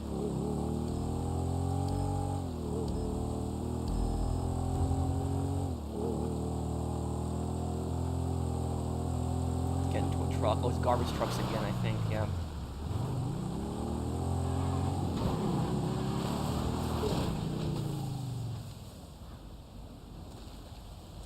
Did I ever watch the Chernobyl show on HBO? Yes, I did. I did see the Chernobyl. That was like a few years ago. It was 2019, but I did see that, yeah. My mom remembers when that happened too, like when the Chernobyl disaster happened, and it was like, my mom, I remember with her, my mom was a teacher, and she was like I'm trying to remember, she was either elementary school or middle school teacher. That was her job. And what happened was she was actually forced to march in the communist parade, because there was like it was May 1st, like, so the disaster happened on April 26th, and their May 1st was like the workers' day, and it was like May 1st in like communist countries is like a massive holiday. And so my mom had to march in the communist parade because my mom was a teacher. My mom wasn't like a propagandist by any way. She was just a middle school, elementary school teacher. But she had to march in the communist parade. She had no choice, and this was like just a few days after the disaster, and basically the governments didn't even cancel the parades. They should have canceled the parades, but they didn't. They still had their stupid communist parades. And what ended up happening was my mom started feeling like dizzy, dizzy that day, like just nauseous. And what ended up happening is my mom, when she got home, my mom went to sleep. And she slept for 2 days. It was like 30 something hours or something more than that, and this was in the afternoon. This wasn't even night. So it was no coincidence that this happened like right after the Chernobyl disaster. It was like that cloud went across Eastern Europe, and it was my mom is okay, for people wondering, my mom didn't get any kind of radiation sickness or anything like that. She's fine. But it was in. My mom didn't live in Pripyat, by the way. She lived in eastern Poland. So that was it. So these radiation clouds, this poison cloud went all over the place. But it was yeah, and to this day they still don't know like exactly how many people are affected by that. Like we don't know the amount of victims from like the Chernobyl disaster, and we don't know because the Soviets had actually covered it up, and they actually made it illegal to report on people who died from radiation diseases or radiation illnesses. So that was yeah, my mom's okay now. Yeah.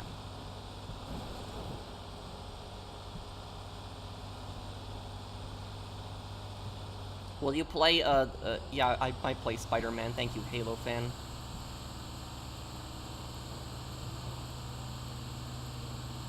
Thank you, Express. Thank you for that super chat. But yeah, it was like, I'll tell you though, like, the whole, have you ever heard of Heinrich Himmler? Oh, he's like, yes, I know who Heinrich Himmler was, the leader of the SS. He's one of the most evil people in history, definitely. One of the worst human beings to ever exist. That guy was just a, horrible, horrible person. If you read the, some of the things that Himmler had actually said, he was he was talking about genocide like it was nothing to him. So he was just, very, very, very evil guy. Very, very horrible, horrible man.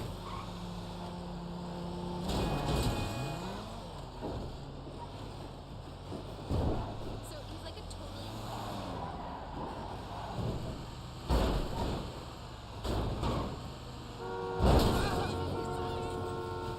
How bad was Fukushima compared to Chernobyl? Well, I don't know that much about the Fukushima disaster. I know that it was in Japan after the flooding happened. It was after the tsunami, right? It was the water went into the reactor, was something like that. I don't know much about that or how many victims there was, but I can tell you that it wasn't as bad as Chernobyl, and the reason it wasn't as bad as Chernobyl is because the Japanese responded right away. They declared an emergency, and they were trying to deal with it right away, where the Soviets, on the other hand, they were just covering it up. They were covering it up, they were delaying it as much as possible. They were acting like it wasn't a problem. And if you ever watch the Chernobyl TV show, there are a few things that they do get wrong in the TV show, but one thing that they do get right a lot in the TV show is how like the officials are like, oh, it's not a big deal, it's okay, it's not that much of a problem, we'll fix it, like, stuff like that. Like it was very similar to that. Like they refused to admit how much of a problem it was. They were just covering up the whole thing. And how the Chernobyl disaster actually got caught, it wasn't even the Soviets that revealed it. It was I think it was the Swedish or the Norwegians. It was either them, because what happened was they detected like radiation in the air. And so they actually shut down all their nuclear reactors because they thought that it was one of their reactors that leaked, but it wasn't one of their reactors. It was a Soviet reactor. But the Soviets had this attitude that it was always that they always believed that everything was the best in the Soviet Union. They were always like every Soviet technology is the best. Kind of ironic considering that Soviet technology failed so many times. But they were just always everything Soviet technology is Soviet is the best in this and that, and they didn't want to take responsibility. And the thing about that is that the Russian government to this day, they do not want to, even though it happened in modern day Ukraine, it was the Russian government does not want to take full responsibility for that to this day. And there's even like Russian politicians who act like it's a conspiracy theory, the Chernobyl disaster, and they basically, there's some Russians who actually believe that it was like a U.S. plot. They think that it was like U.S. government agents had like sabotaged the Chernobyl reactor. Like this is an actual conspiracy theory in Russia. Like some people actually believe this. They think that the U.S. had actually sabotaged the Chernobyl reactor, and that was that's one of the stupidest conspiracy theories that I've ever heard.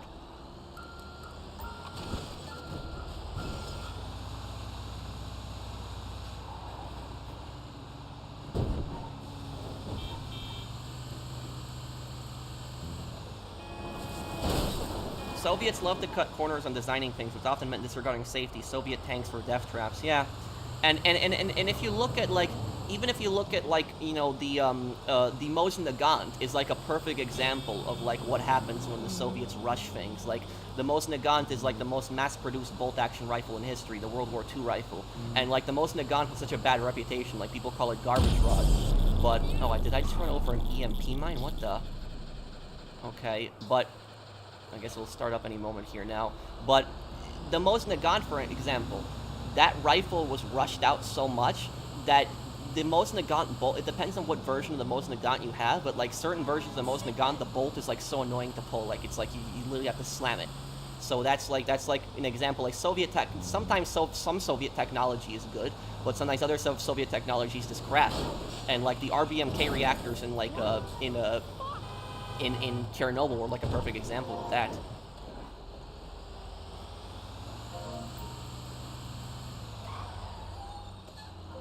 You did also have that you did also have that other, but the thing about it is that Finnish Mosins are the best, but that's why they're the best, because they weren't made by the Soviets, they were made by the Finns. Kind of ironic, because usually when a country makes its own copy of another country's gun, usually the original is the better one.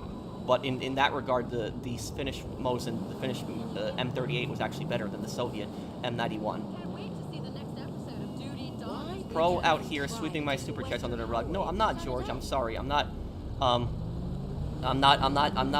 sweeping your super chats under the rug. There's a lot of comments. I'm just telling like stories. Thank you, George. Thank you, Jimmy. Garbage truck. Fuck you.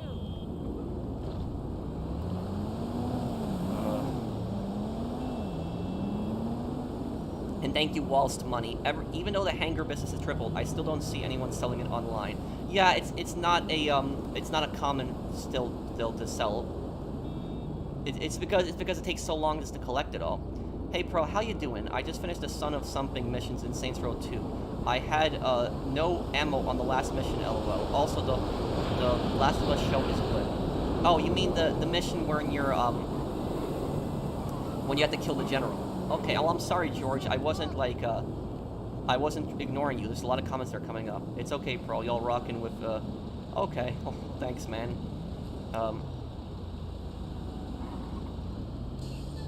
What is your opinion on stealing vehicle cargo as opposed to destroying special cargo? Well, stealing cargo would actually have more of a point to it because you're actually filling up your business, but it would also be a waste. Because think about it this way, if you steal cargo, you're going to have to shoot somebody out of the car, which you're already going to damage it, and you're going to mess up somebody's mission, so it's not going to be as profitable. Like, it's just like you don't pay for the vehicle cargo, so it's really no point to it. But the stupidest one would be stealing hangar cargo. Stealing hangar cargo would be even stupider, because hangar cargo, if you have to get the same crates for it to get the bonus. And if you steal like the wrong crates from somebody and you fill it up, you just ruined your hangar fill up. So that's But yeah, but here's the thing. A lot of people actually don't know about this. But Russia has actually had so many nuclear disasters, and it's not the Chernobyl disaster is only one. They've actually had two other ones, two major, and they were major. There was one that happened in the 1950s. I think it was in Siberia. Somebody in the comments probably knows the event that I'm talking about. I forgot the name of the event, but basically what happened was the Soviets. There was this town in the eastern part of Russia, or it was like more central part of Russia, but it was like a village.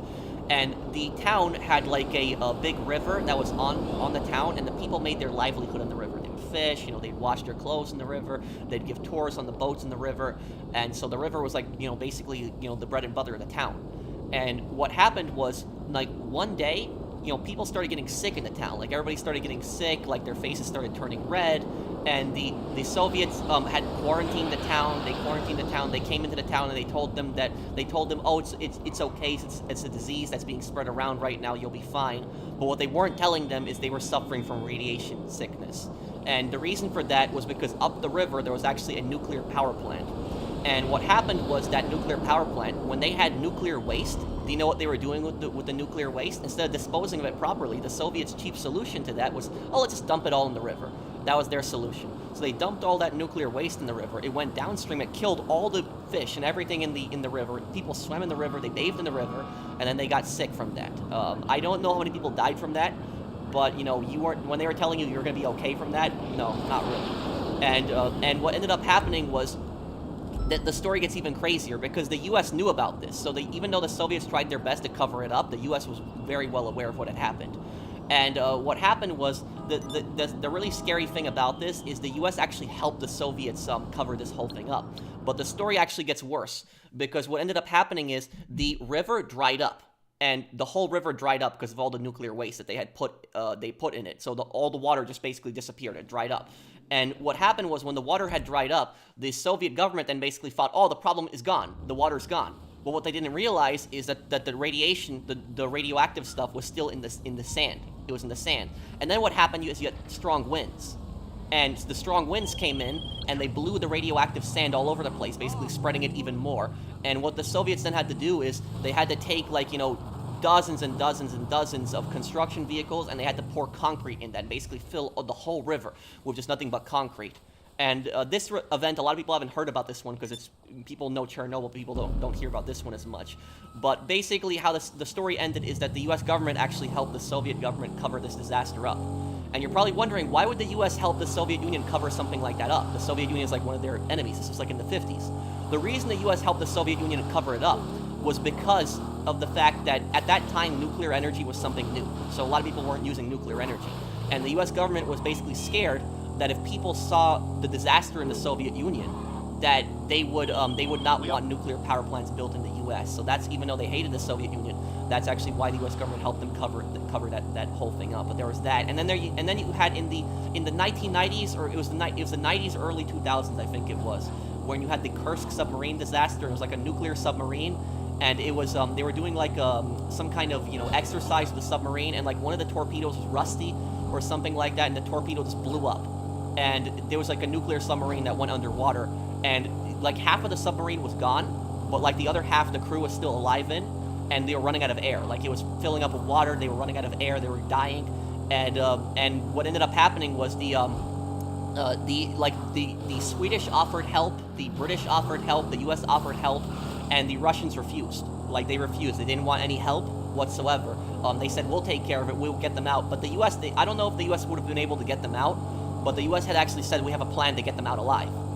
But the Soviets had denied all help to get the crew members out of the submarine, and so they kept delaying, and everyone died. Like, nobody survived. I think they ran out of air within like 24 hours, so it was like they didn't last very long in there. But basically, the Russian government just let their sailors all die. They just completely forgot about them. And the reason they didn't want help from the U.S. was for two reasons.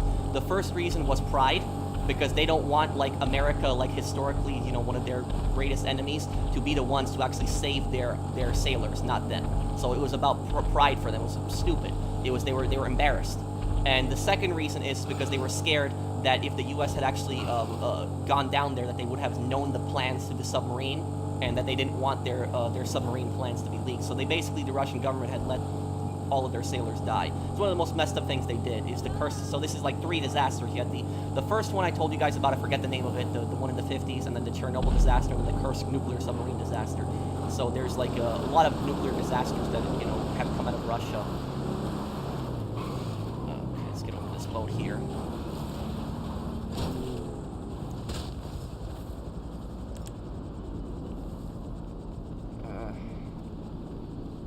I know that happened. The Kursk submarine wasn't the Soviet Union. That was Russia at that point. It was in the early 90s, early 2000s, I think, when it happened. But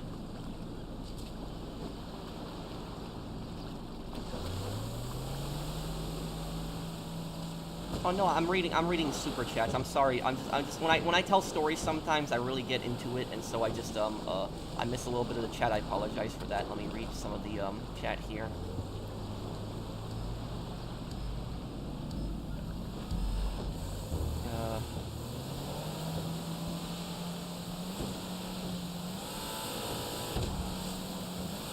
Hey, bro, what is your opinion on stealing vehicle cargo? Yeah, I just think it's a waste, pros and cons, like I said.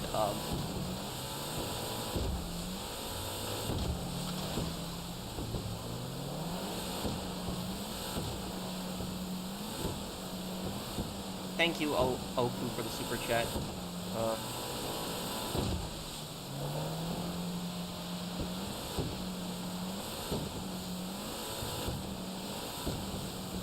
Now, why do you think people still like the German World War II guy? Well, because people are stupid.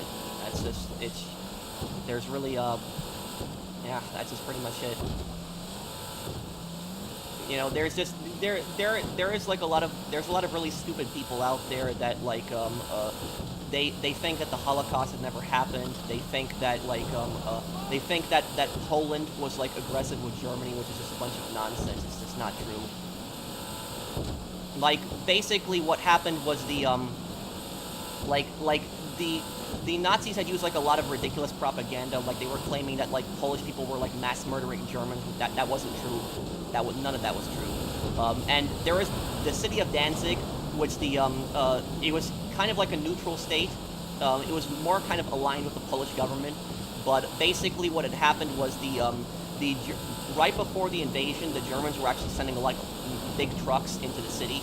And what happened was the Polish government had wanted those trucks searched, and they said, like, you know, we want this stuff searched. And basically, the Polish government said the reason they wanted them searched is because they thought the Nazis were smuggling weapons into the city. And what happened was the German government at that point, they were just saying, oh, this is proof of Polish aggression. The Poles are being aggressive with us. They're harassing German trucks. They're stopping German trucks, stuff like that. Which that basically confirmed that they were smuggling weapons. This is the response that they gave.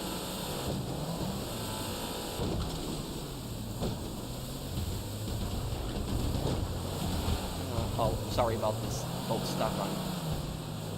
Well, that's a weird fail right there. I haven't seen that one happen yet.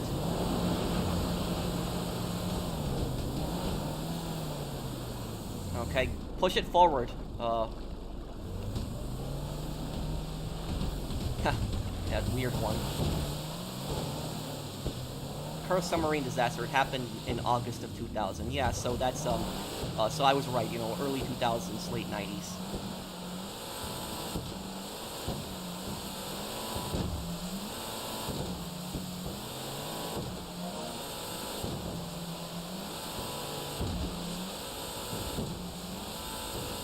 What's more scary, traveling by air or sea? For me personally, it's air. Like I have just, you know, I'm just scared more of traveling by air. Like sometimes when I'm on a plane, so I don't like panic when I'm on a plane, but like sometimes I get a little uneasy and a little nervous. Like when I'm on a plane and I experience turbulence, I literally feel like the plane's gonna fall apart sometimes. Like I know that's just turbulence is normal, but that's just the way I sometimes feel about it. It's just Isn't the U.S.'s biggest nuclear disaster 3 Mile Island? It is, but the thing is different. The difference is that in 3 Mile Island, they admitted to the situation right away. They locked it down and they evacuated everyone that was near 3 Mile Island. That's that was it. It's just the Soviet response to like Chernobyl was like such a disaster. Thank you, Mario.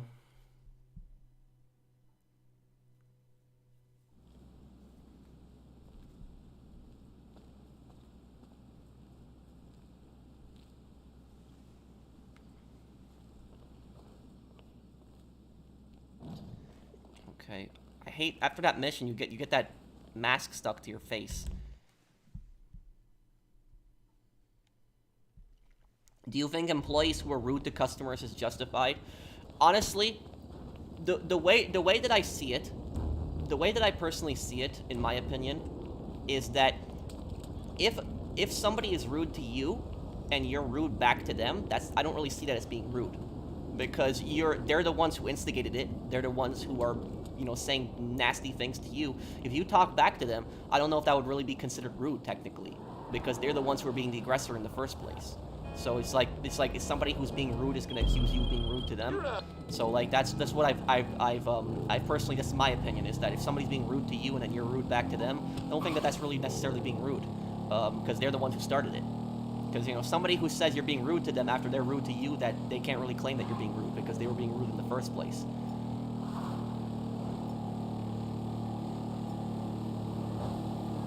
But yeah, I've seen some really, you know, rude customers, some really, you know.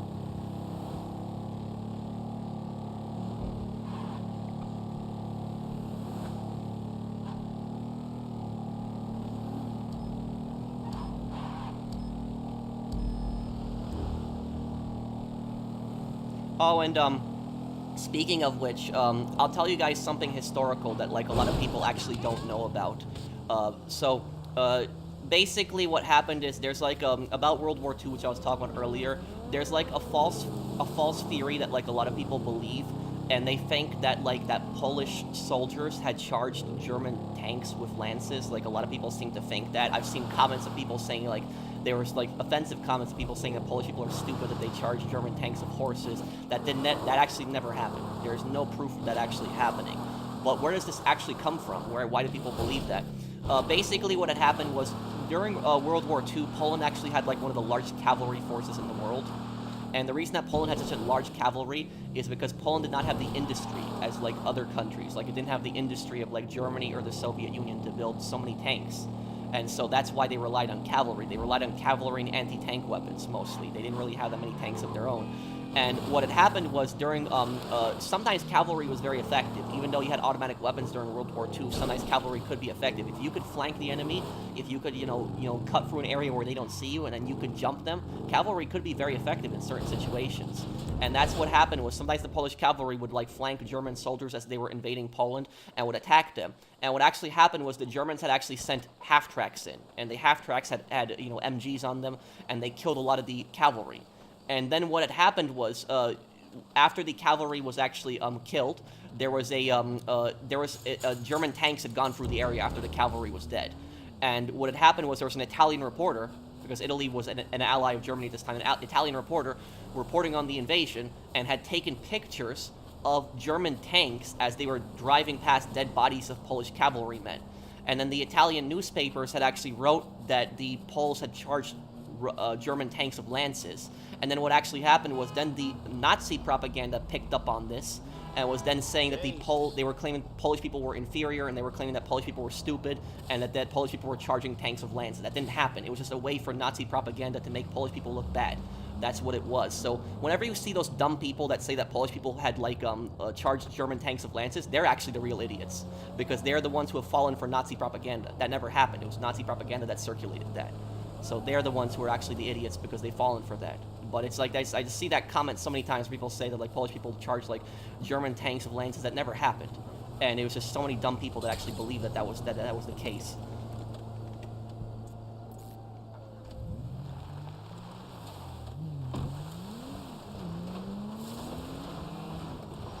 Okay.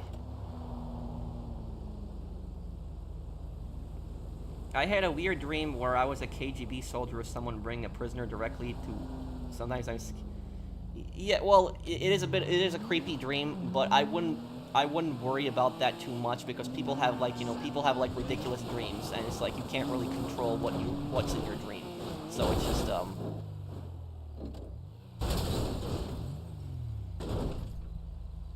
Have I played Star Wars Knights of the Old Republic? No, but I've seen gameplay of it. I might do the remake.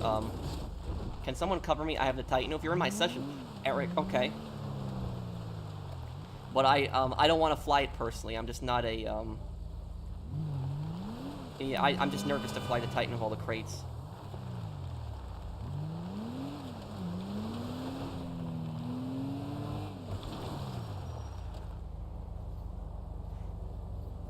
I love those streams when history comes into a stream. A lot of my friends don't like history as much as myself, so it's great talking with the people in Pro Battle. Well, thank you. Yeah.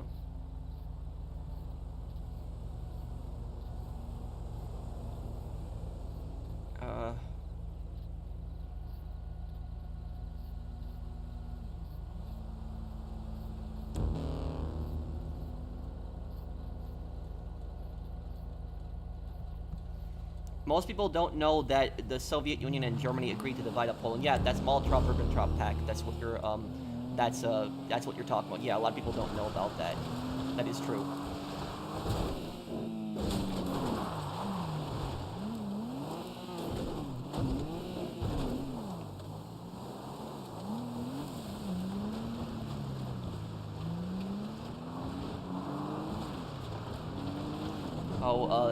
Well, he's a scummy dictator, but I don't really want to get into any modern stuff there.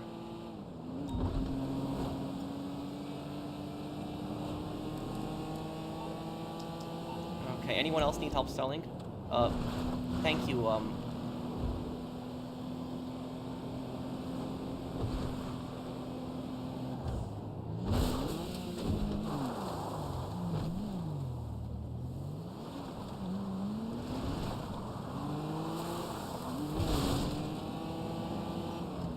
Yeah, but sometimes I'll talk history. Oh, invite me then, Riley, yeah.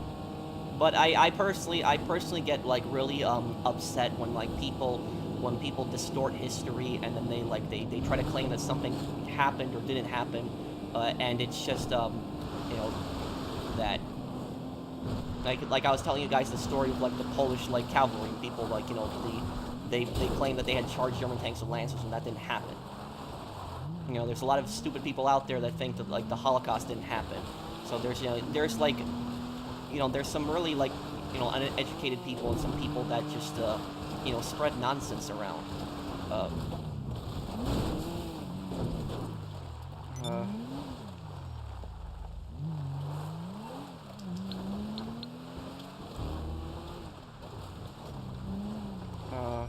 Is it here? Would I do a Vice City story? Would you ever be able to do a Vice City story, Pro? Thanks because it's my favorite GTA. I did Vice City stories. I played it. I have a whole playthrough of it.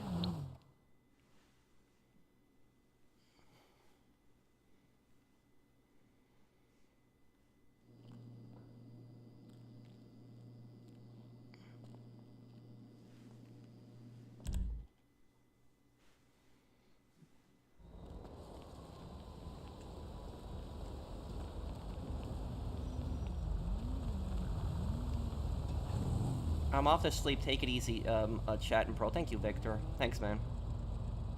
Worst place in the world, Roland Heights, ballless country. Huh. Remember that CJ says that in GTA, San Andreas. Okay. I still have that water mask on from the boat mission.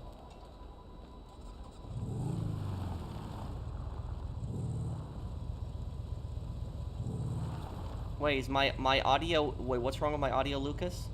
Can I play Assassin's Creed 2 maybe one day?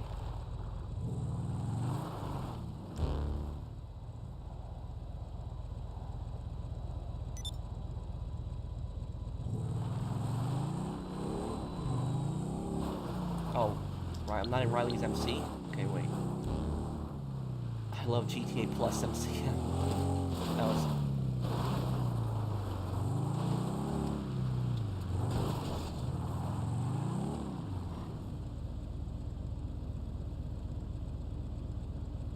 Yeah, I know Poland had those really small tanks in World War II. I missed your comment. I'm sorry, Isaiah. There's a lot of comments that are coming up.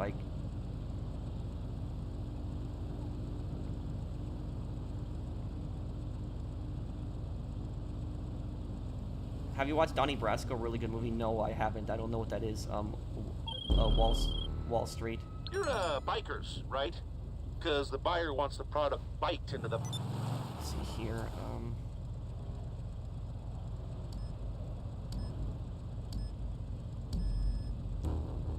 Isaiah, if you could please post your comment again, because I'm trying to find it. It's better if you just, if you post your comment again. This is better. That's the...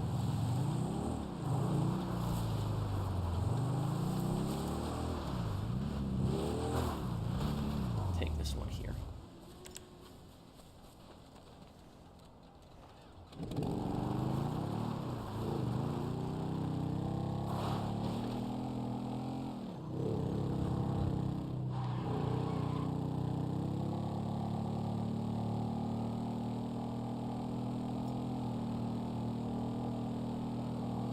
Wait, why Wall Street? What is that?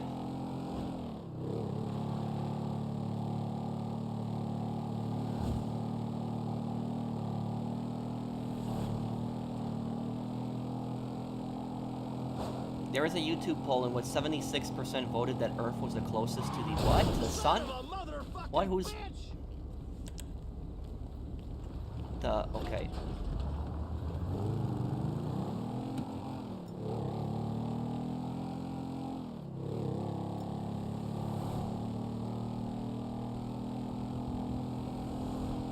I don't... okay, that was just, yeah, Earth is the closest to the sun? What?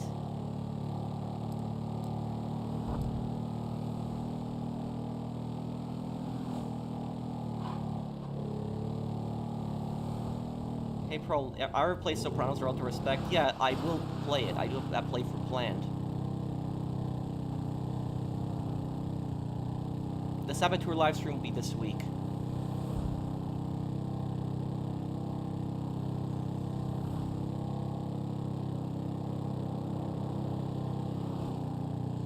What do you think about the Twitter files? Oh, I don't know too much about them, but when they were claiming that they don't blacklist people, and then it turns out that they were actually blacklisting people. Yeah. I've never had that much faith in Twitter anyways. It's just like Twitter for me, I just see as like a toxic hellhole anyways. Like, it's a good place to like get like messages out, like when I want to talk about my channel or like a new video or project that I have. But it's yeah, it's just yeah. Honestly, Twitter is that toxic, like, you know, that toxic like hellhole place that like even if I would talk about doing a charity stream, I still feel like people will be toxic on Twitter. That's just like, it was just they'd still find something to be toxic about personally. Like, if you look at my Twitter, it's like whenever I post something, even if it's completely positive, there's like no arguing. It's just like nothing like I'm not even pissed off about anything. Just something completely positive. There'll be somebody that will try to start an argument in something, and that's what's just so annoying. Oh, a really sad story, Hesh.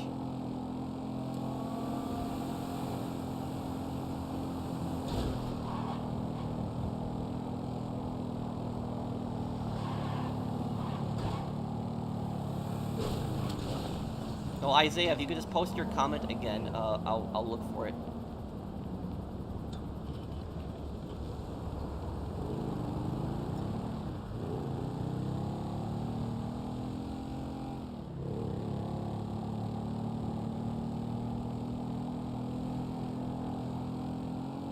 Okay, let's get over here.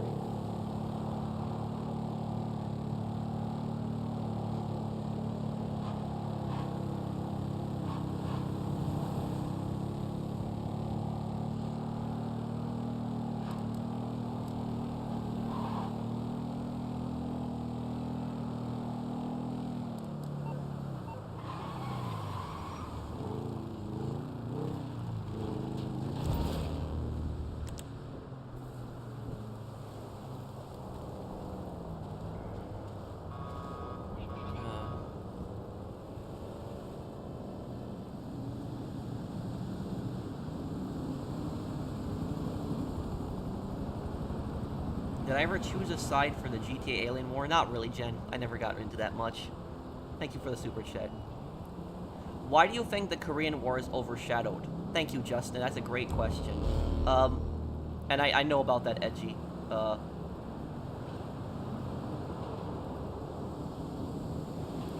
I know about that, Edgy. And I know also about the Boer War. Yeah, there's some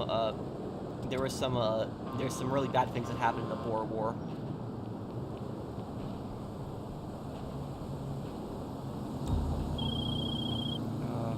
Okay, invoice paid, and we have a But to sale. answer your question, Currency's Justin, in your wallet, the and reason that I Rom think Tom that is the logging out. I'll never forget the idiots on Twitter who claimed that, oh, yeah, that was just, I know what story you're talking about, Mario. I actually watched a video of it. Optimus did a video about that specifically. That was just, oh man, yeah. You know, people will say really dumb things on Twitter, and that's a perfect example of that. But about the Korean War, the reason the Korean War probably isn't talked about as much is because it's Vietnam came after, and Vietnam lasted longer. But here's the thing, even though Vietnam lasted longer, the Korean War is a massive war. You could argue that it was even much bigger war than Vietnam. The Korean War, we went to war with China. A lot of people don't know that. We were fighting both the Chinese and the North Koreans in that conflict. And we were also fighting the Soviets too. Because the MiG-15s those Soviet fighter jet that was very new that flew against us in the Korean War, the MiG-15 actually was a lot of the MiG-15s were actually piloted by Soviets in North Korean uniforms.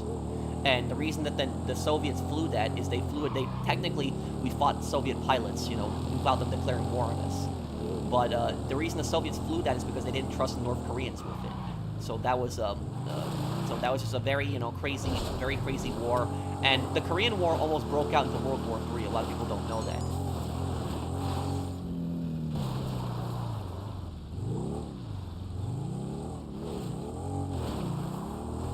Yes, I have heard about the Boer Wars. And the if you one day I'm actually going to play the one day I'll play the Sherlock Holmes games on the channel. But in the Sherlock Holmes games, the Boer Wars are actually mentioned a lot because it's actually the same time. So it's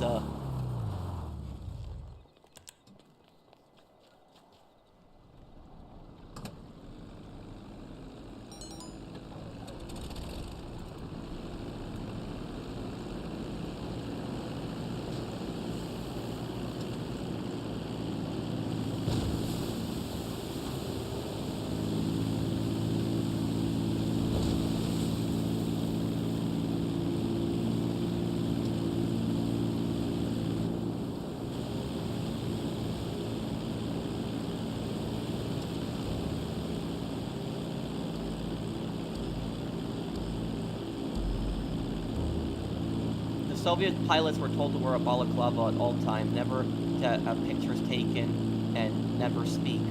That was to prevent them getting out that they were Soviets. Yeah.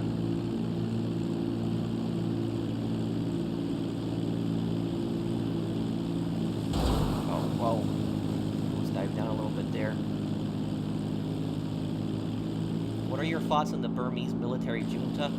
Well, Burma has a history of just dictatorships, and Burma is the longest-lasting civil war in history. I think it's like a 70-year civil war, and it's still going on.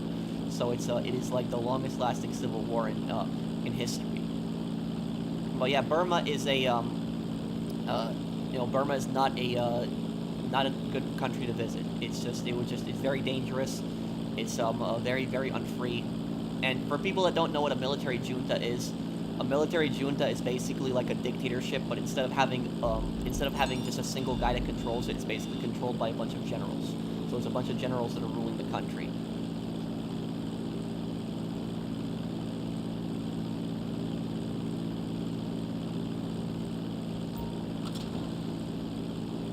I actually don't know about Lucky Luciano that much. I know much more about Al Capone, Wall Street Money. I know about Al Capone and what was his name? Al Capone's mentor. I'm trying to remember his name, but I remember a bit about them. What do you think about Ferdinand Marcos? Well, Ferdinand Marcos is like a perfect example of what was wrong with American foreign policy. That's like it's a perfect example of that, because Ferdinand Marcos was a dictator of the Philippines, and about him is his entire family was very scummy.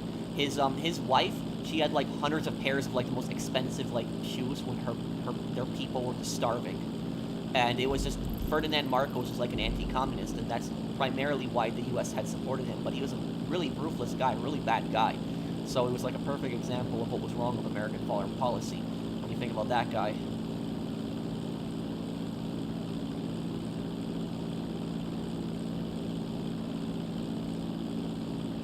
Okay, let's see here. This 3 more drops. Okay.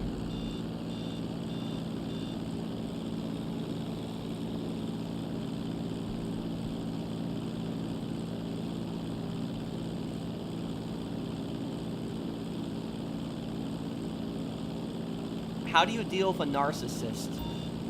Well, it depends on the situation. It depends on if you have to deal with them or not. The best way to deal with a narcissist is not to deal with a narcissist. And for people that don't know what a narcissist basically is somebody who thinks that they're always right, they think that they're smarter than everyone else, and they think that everyone else around them is an idiot. They will also never take full responsibility, and they will every time something is their fault, they will shift blame and blame someone else or something else, instead of them taking responsibility.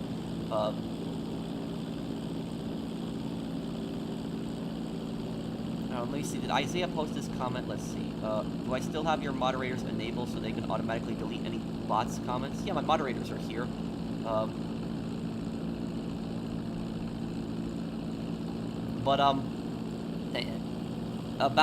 narcissists is, I'll tell you something. I dealt with a narcissist, at my job before. I dealt with him for many years, and he was not a nice man to deal with. Always something would always be everyone else's fault, never their fault. I'll give you an example of what happened.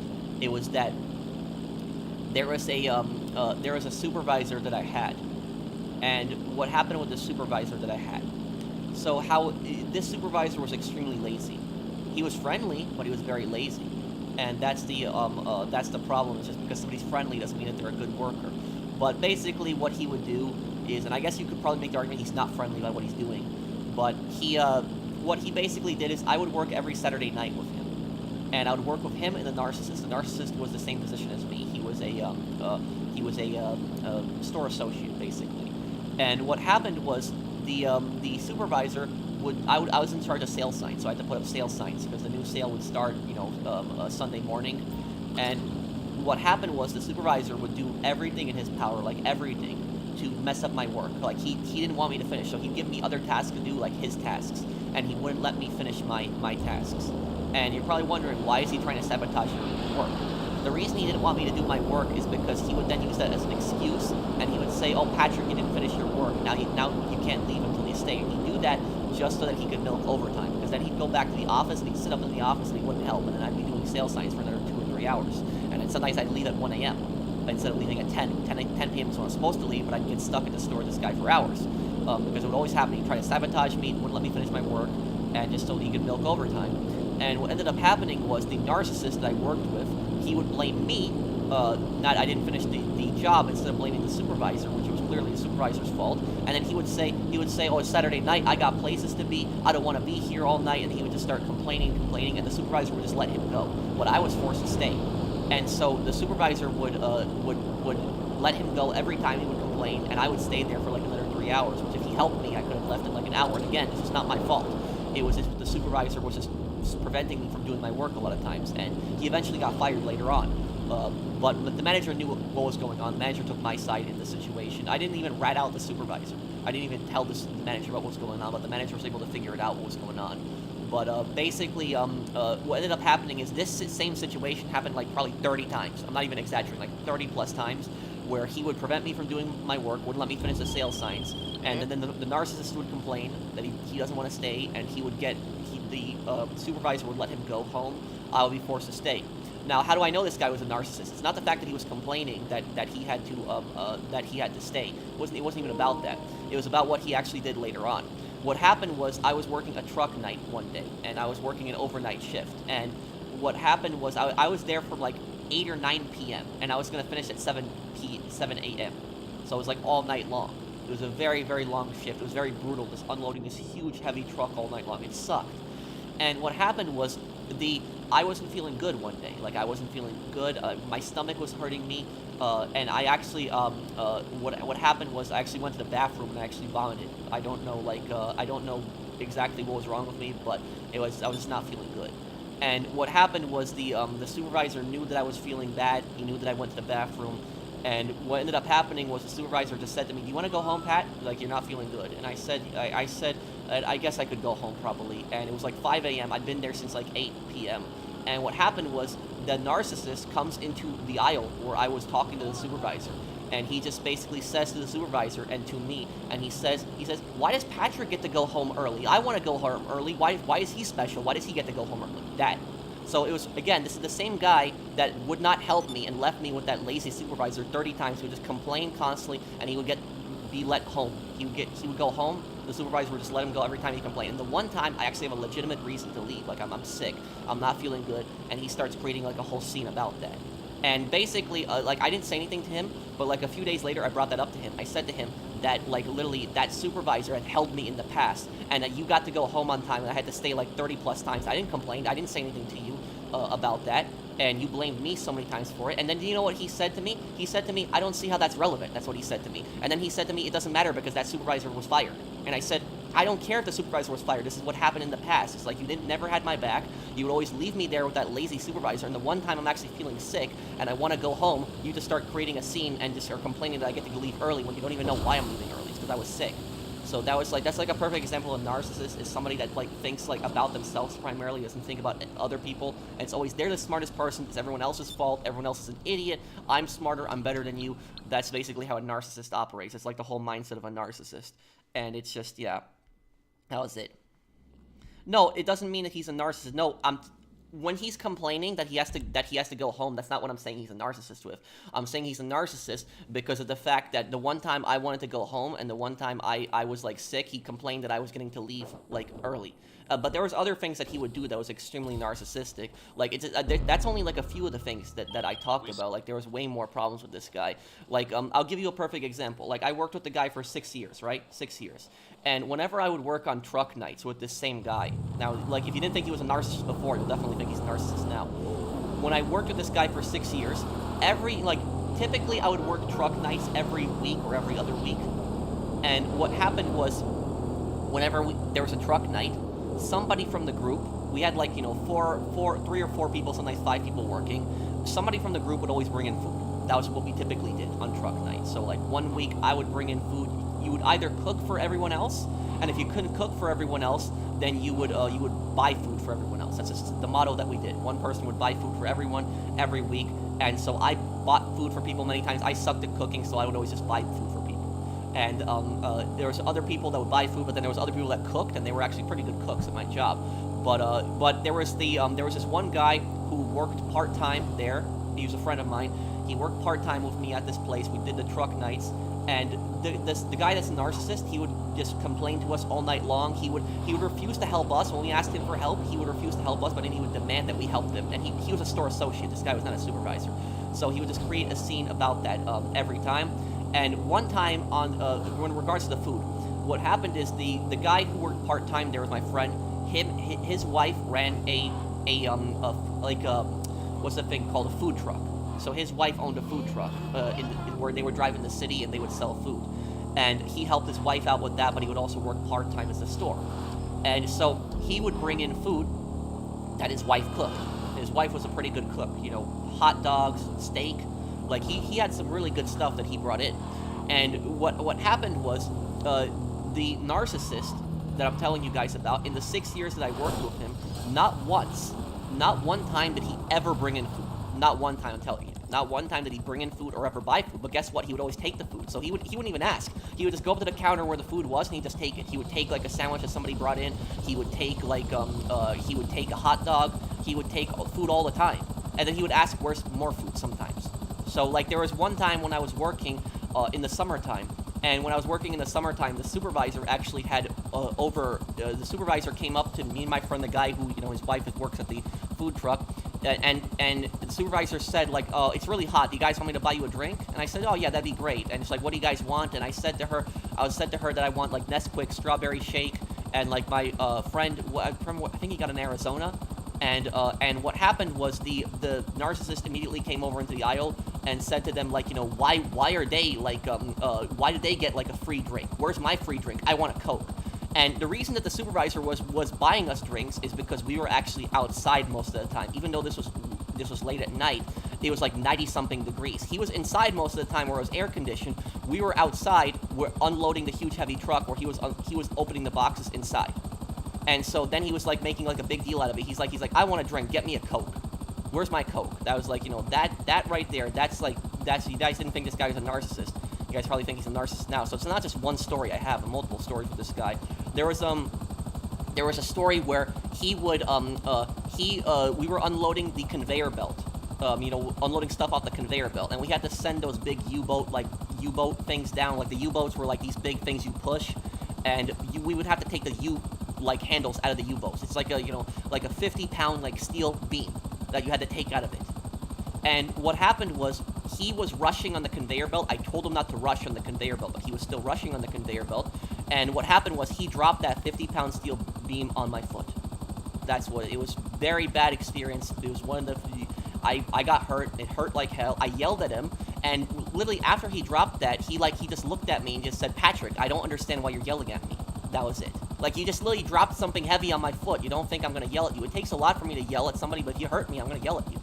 And it was just that. There was another time where he pushed somebody into an aisle because he was rushing, and he took like a U-boat. He pushed somebody into an aisle and didn't apologize. He didn't really hurt them. Like, he just pushed them up against a few boxes, but he didn't really apologize for it either.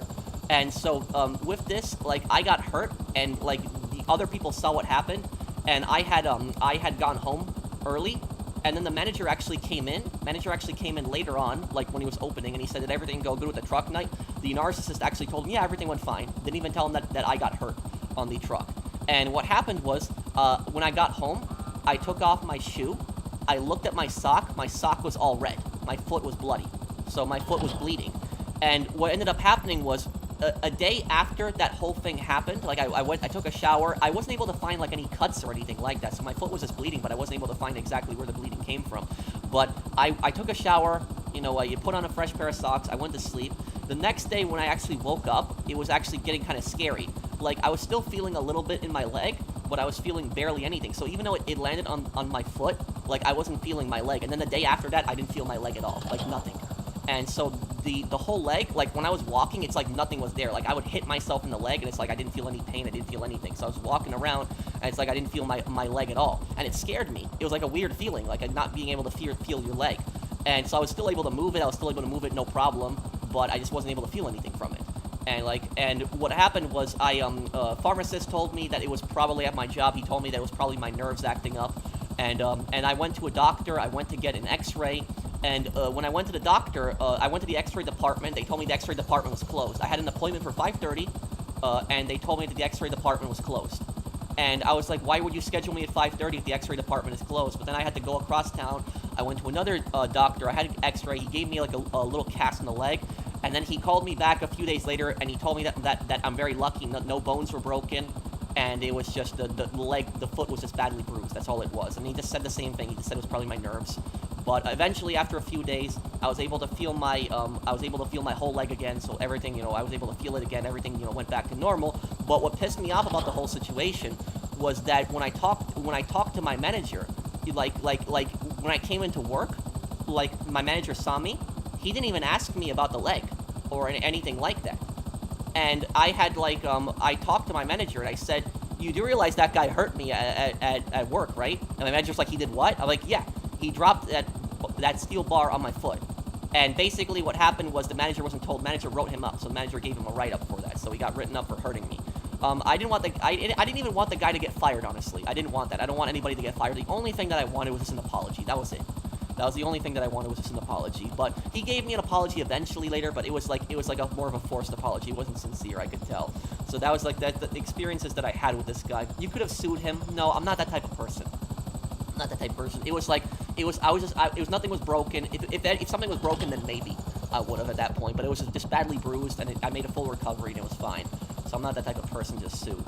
But it's that's, you know, basically what had happened. And, you know, basically how the story, you know, gets crazier, because it gets even worse with this guy. What happened was, he remember how I said in the 6 years that I worked with this guy, he never brought in food for anybody ever, right? He never brought in food for anybody, but he would constantly take people's food. And he one time he walked up to me on my shift, and he just said to me, "Patrick, what's your problem with me?" That's like what he said to me. And I said to him, you know what my problem is with you? In the 6 years that I've worked with you, or no, I said 5 years, because it was 5 years when he made that comment.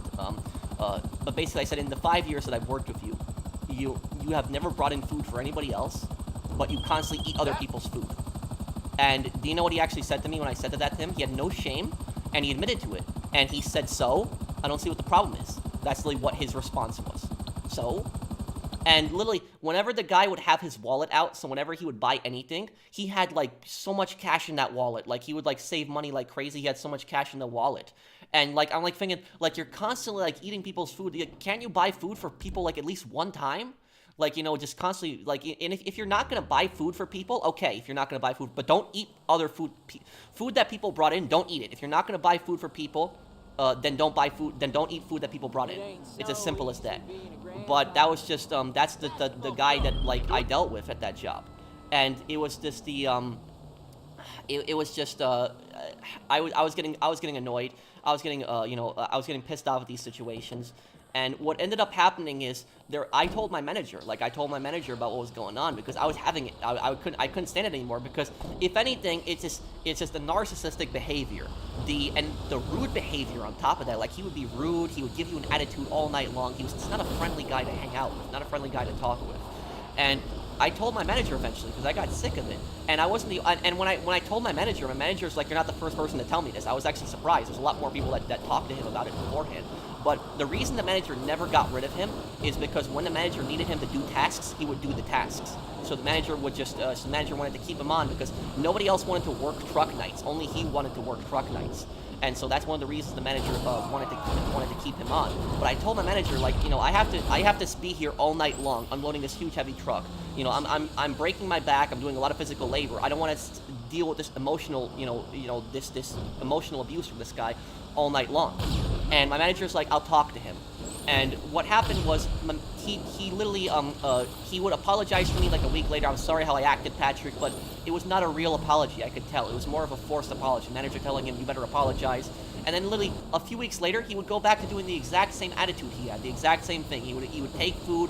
He wouldn't bring in food for anybody else. Same narcissistic behavior, just going off and off.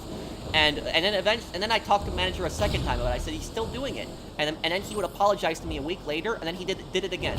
And at that point, I was like, okay, it's useless talking to the manager about this. And what happened was, one night, I'll never forget this night, working a truck night, the guy who's the narcissist, he goes up to me and my friend, the guy who his wife was worked the food truck, and he says to us, do you guys want me to buy you drinks? It's on me tonight. Not talking alcohol, just like anything from the fridge. But he just said, you guys want me to buy drinks? It's on me today. And I thought that I was immediately suspicious. I knew that something was wrong. I knew this guy for years. I knew that there was something wrong. Like, there was something off about this. And literally, what happened was, like, we went up to the counter. We were generally surprised by that. I brought up a drink. My friend brought up his drink. And what happened was, the guy, the narcissist, like, my friend said to him, wow, you've changed. You've got us, something for the night. And you know what he said? Because he was, the one thing that I'll say about the narcissist is at least he was brutally honest. That's the one thing I'll say about him. He didn't tend to lie. That's the one thing about him. So he was honest, typically, about what he would say. Even if it was messed up, he was honest. And he know what he said? He said, oh, no, I didn't pay for this. The manager gave me money and told me to buy you guys drinks. That's literally what he said. So literally, he didn't even keep his mouth shut on that, and he actually said that. So the manager gave him money to try to make it seem like he changed, so that he would buy people drinks, but he didn't, and he actually admitted to that. He actually said that. That's how narcissistic this guy was that I dealt with. And what ended up happening was I talked to the manager about that, but when he made that comment, you know what my friend had a really pissed off reaction, and he just said, Patrick, I'm done. And he just walked out. He walked out. He was done. And he actually got hired at another store because it was like a few stores of the same company. He got hired at another store, but he would never work at that store again. That was his final shift. He never came back again. And my manager actually blamed him. My manager blamed my friend and said that he chose to walk out. He left us one man short for the night and stuff like that. But I didn't blame my friend for that because he didn't. My friend had a lot less patience than me, and so dealing with this stuff just all night long, it was just dealing with that for some time. It was not. I keep getting shot with shooting me. But what ended up happening is I talked to the manager about it, and I said, did you give him money so that he would buy us drinks to think that he changed? And the manager's like, no. I gave him money because it was my turn to pay for food, but I wasn't working that night. That's what the manager said. But I was thinking in my mind, like, yeah, sure. Like, I think the manager gave him money just to make us think that he changed. That's what I think personally. I don't have complete evidence for that, but that's at least what I think on the whole situation. And I quit like 3 years ago. I don't know if that guy is still working there, but what I'll say about it is that that guy, to be fair to him, he did have a lot of personal problems. He did have a lot of family problems, and I heard about some bad things that happened in his family, to him specifically. And even though there are some bad things that happened to him, the narcissist, I do feel bad for him in that regard. In the end, even though I do feel bad for him in a way, it's no excuse to treat people like that for that many years, for 6 years, to just treat your coworkers with such disrespect and just to take advantage of your coworkers like that. So I'm sorry that he went through personal problems in his family, but it's not an excuse for treating your coworkers like that for that long. So that was just it. It was just it's not okay. But that was just it. So like, I'm actually happy not to work with people like that. But that was just, that's just my experience. I know it's like one of the longest stories I told, but that's just my experience personally dealing with a narcissist. A narcissist is somebody who thinks that they're always right. It's never their fault, and they'll never take responsibility. Narcissists almost never help others. They actually demand help from others. So they that's just it. So it was not a good experience. It was just not.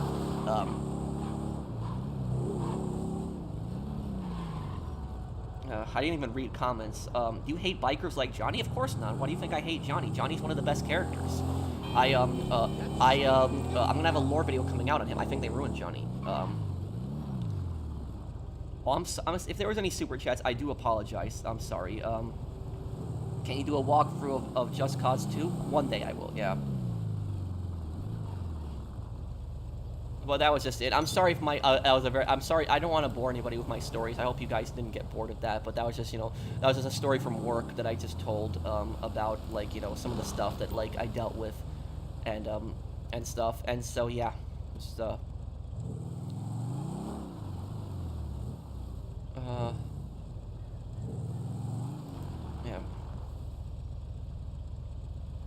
Let me see some of the comments here.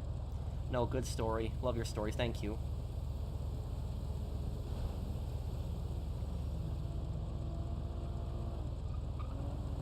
What Just Cause game do you think is the best story of the 4, even though those games are not known for the story? Just Cause 3.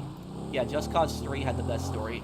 I think that the Di Ravello boss fight sucked, but I think that it did have overall the best story. And I think out of all the dictators that you fought in the Just Cause games, I thought Di Ravello was the best dictator that you fought against out of all of them.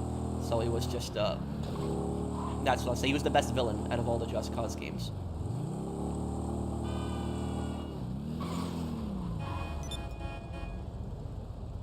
Yeah, Just Cause 4 sucked.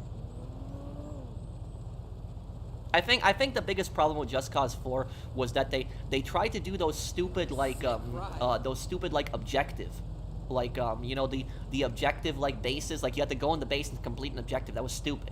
Like, no, we wanted to be able to just destroy the base freely, not like follow these objectives. But that's like what sucked about Just Cause 4.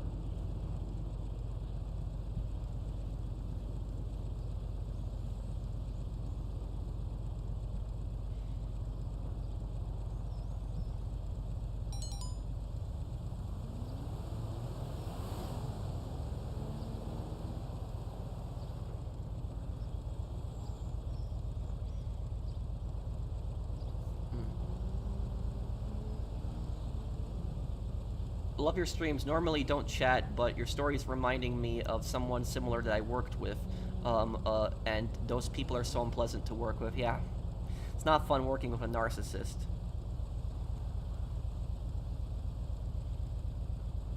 How did the narcissist get fired? Oh, he didn't. He never got fired, as far as I know. The lazy supervisor that I worked with, he got fired. The narcissist never got fired.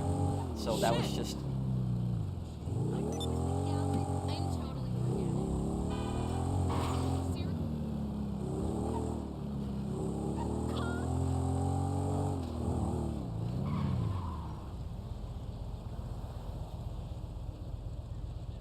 But do you guys like my stories?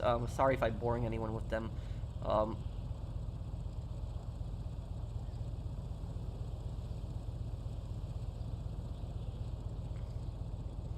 I don't really do the heist much. Maybe if I have time, I can help you out, Hector. I'm hoping to do yoga outside this weekend. Hopefully it'll be nice. Brandon needs help. Oh, thank you. Thank you, Chaz. I think I'm gonna wrap up the stream though here. I'm gonna make some dinner because I'm hungry though. I could possibly help Brandon a little bit later. Can you help me sell my acid? I can help you sell the acid then, Brandon. Invite me then. I can help you with that. That's quick. That's insane. Hey, Pro. I just got home from work. You certainly have went through so much worse than I have. But I hope tonight is treating you well. And did you need help with any business? No, I don't really need help. I just like helping others, Dylan. Thank you for the super chat. I do appreciate it. The Midwest I grew up before moving in 2013. I have mom's family there, but we're planning to move closer to them to take care of them. They're all Native American. Glad that you live in the Midwest. So thank you, Ant. Thanks, man. Did you like my Bismarck video? Is your family anywhere near there, by any chance?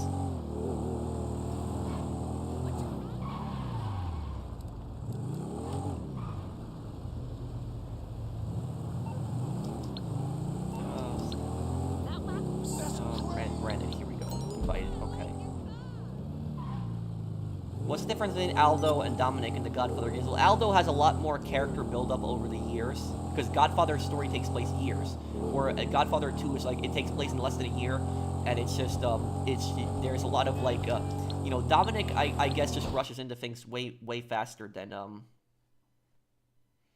What do you think about General Custer? Oh, that guy was an idiot. I'm trying to, is it the same General Custer that I'm thinking of? Is that the General Custer that died in Montana? Let me see. Is that the one? Oh, yeah. Yeah, oh, yeah, it is. He's the one who died in Montana. That guy was an idiot. I don't know why he went to go fighting. People told him not to go fight, and then he got surrounded, and his army got completely destroyed.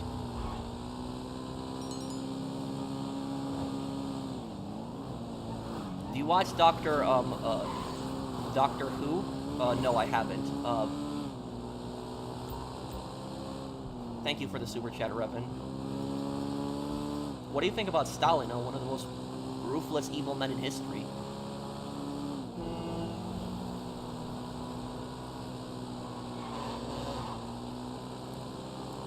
Stalin was a really messed up and, like, cold guy. Like, do you know that Stalin's son actually got caught by the Nazis? A lot of people don't know that. And, Stalin's son, when he got caught by the Nazis, and Stalin did not care at all. Like, he didn't care at all. And he actually thought that his son deserved it because his son surrendered.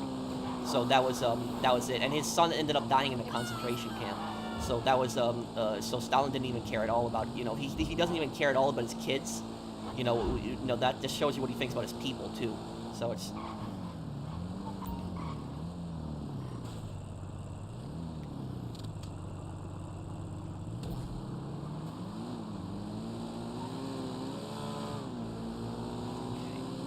Go for the next drop.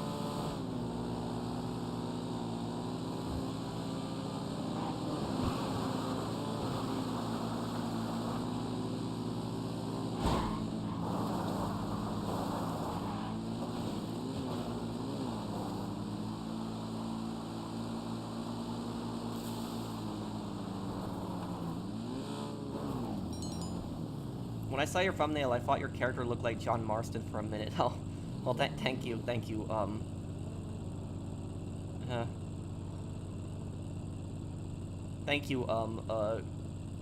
UP Railroad. Thanks, man.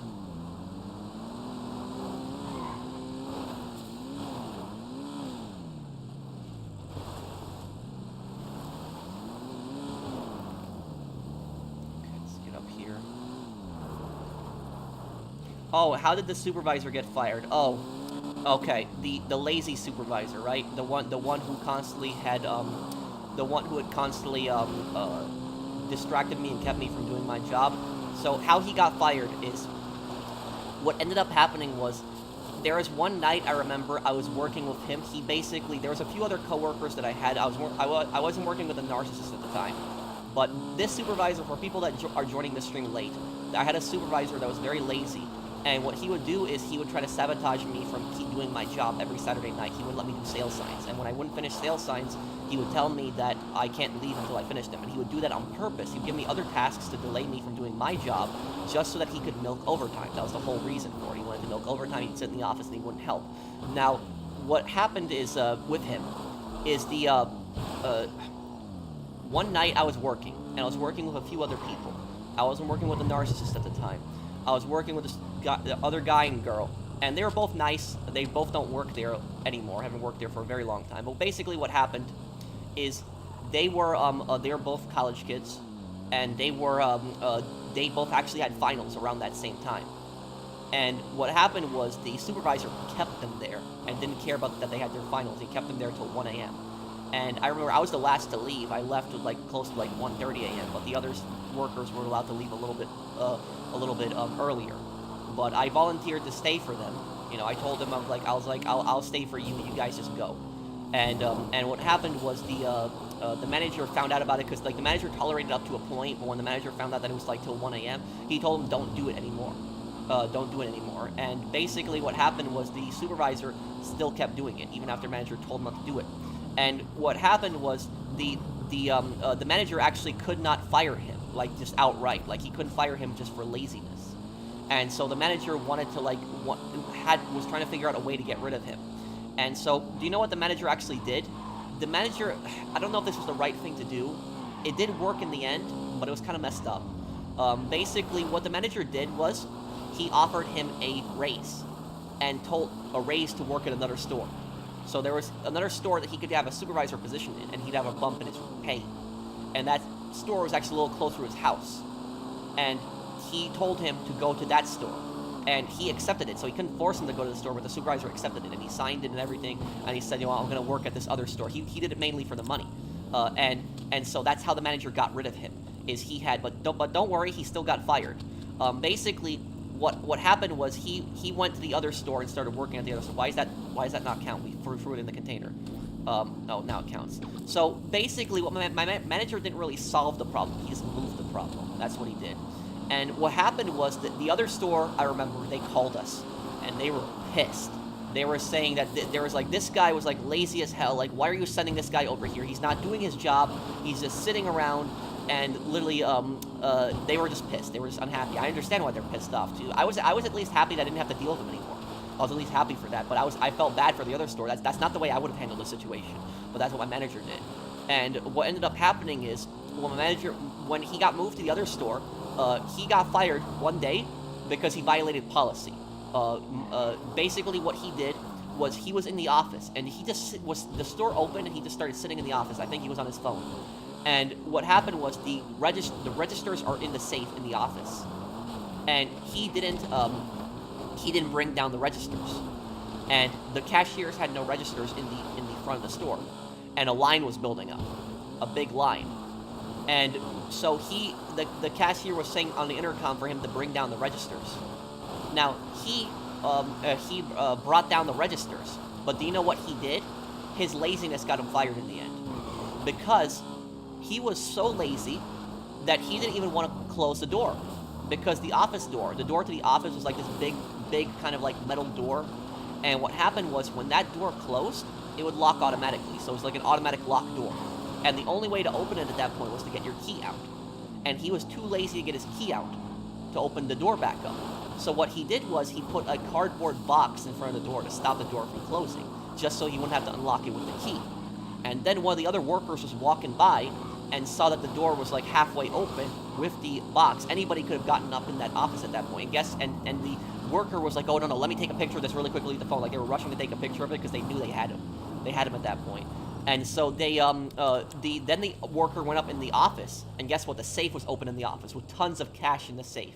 Tons of cash, like we're talking thousands of dollars in the safe. And so he left the door open, the door to the office, with the safe open, and was too lazy to close the door because he didn't want to unlock it with a key, and that's what he got fired from in the end. So ironically, his laziness was what got him screwed over in the end. He actually got a job working for Coca-Cola as a delivery man after that, but that was how he got fired, and that was it. We didn't have to deal with him anymore after that. It was over. But yeah, it was not a fun supervisor to deal with, and it was just not a good experience. But I was at least happy the other store got rid of him and the other store fired him.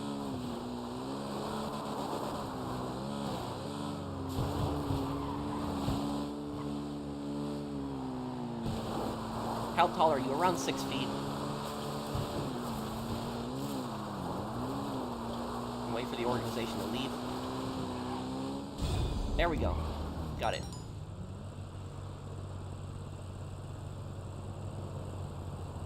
Yeah, but I'm gonna make a video on like the horror of working in retail one day, and in that video I'm going to I'm gonna like talk about all of this stuff and all these experiences. The professional lives up to his name even outside of YouTube. Thank you. Have you heard of the Battle of Island Wana? I send Wana, if I'm pronouncing it correctly. Yes, I know what that was. That was in modern day Zimbabwe, I believe, and it was the British forces had fought the Zulu tribes. I think there's a movie about that. It's like an old movie. I'm pretty sure that there's about that. Okay, I'll see you, Riley.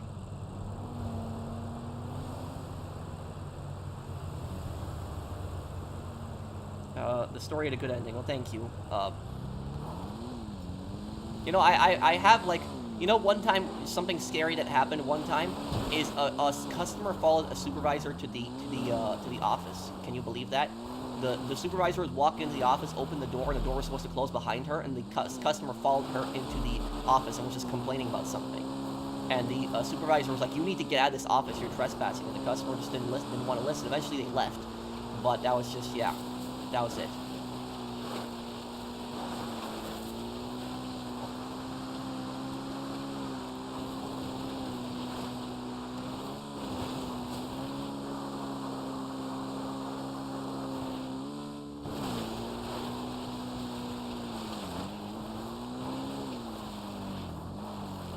And you know, one thing I'll tell you that, one thing I'll tell you guys about working in retail, one thing that really pissed me off is we've had some really nasty customers that caused a scene, and we've had other customers that were trying to pull a scam, and even customers that shoplifted. And yet, these customers were never permanently banned from the store. Never. There was never a permanent ban on these customers, which I wish there would have been a permanent ban on them. But the company was a joke. They would never ban even people that were causing problems, like customers or problems. They would never permanently ban them, which I was just really annoyed by that they never did that. You know, I watched those. You know, I watched those I've seen some of those YouTube videos of like that guy. What was his name? Loaf, I think his name is. He's like a funny channel. But he goes into like different stores, like typically Walmarts and other stores, and he does like pranks, he does like recordings and stuff like that, and you know, even though what he's doing is kind of wrong, he's harmless in a way. He's just doing like just being funny, just being a bit ridiculous. But whenever he does like a joke in any of these stores will ban him like so quickly. They'll be like, "Oh, it's a trespass, like get out of here, you're permanently banned from the store." But then like the customers, like I said, he's harmless. He's just making jokes. But like the people that come in and pull scams and actually shoplift, they don't get banned from the store. They don't get cited with trespass. But yet, you know, somebody that's doing like a joke video will get cited for trespass, which is just like, that's just ridiculous. So yeah, so people that like record themselves in like Walmart and stuff like that, they'll get banned really quickly from the store. But then somebody else that like actually pulls scams won't get banned from the store. That's Did you work for a small store? It was a big company. It was a very big company. It wasn't Walmart, for people wondering. It was a big company, but it was, yeah. What do you think happens after death? That is a very complex question that is not for me to answer. If you want to know my religious views, I'm an agnostic. So that is not up for me to answer, and I don't really want to answer a question like that, honestly. What scam have they tried to pull? Basically, the most common scam that customers would try to pull is they would try to pull the refund scam. The refund scam, basically how that worked is they would come in, they would technically it was also shoplifting. So they would steal an item. They would steal an item, and they would then bring that item back in the store a few days later. And they typically would bring it in with a bag to try to make it look less suspicious. But they would bring it in with a bag, and you could tell when it was the refund scam. It was very easy to tell when it was the refund scam. It was mostly like younger people, mostly people who were in their 20s or their 30s who did it. I almost never had seniors who did it. It was almost always like younger people. But basically how you could tell, it was younger people typically, and what people would do is they would have the same exact item. It was almost always the same exact item. And the item that they would do the refund scam with, it was always a small item that was worth a lot of money. And the reason that was the case, small item because it's an item that could be taken, stolen easily. Expensive item also because they get a lot of money. So something that's small and expensive is something that people are going to want to steal. And so it was always a small and expensive item, and it was always an item, an area where there wasn't cameras. Because what a lot of people don't know, a lot of stores that you actually go into, a lot of people don't know this. A lot of cameras are fake.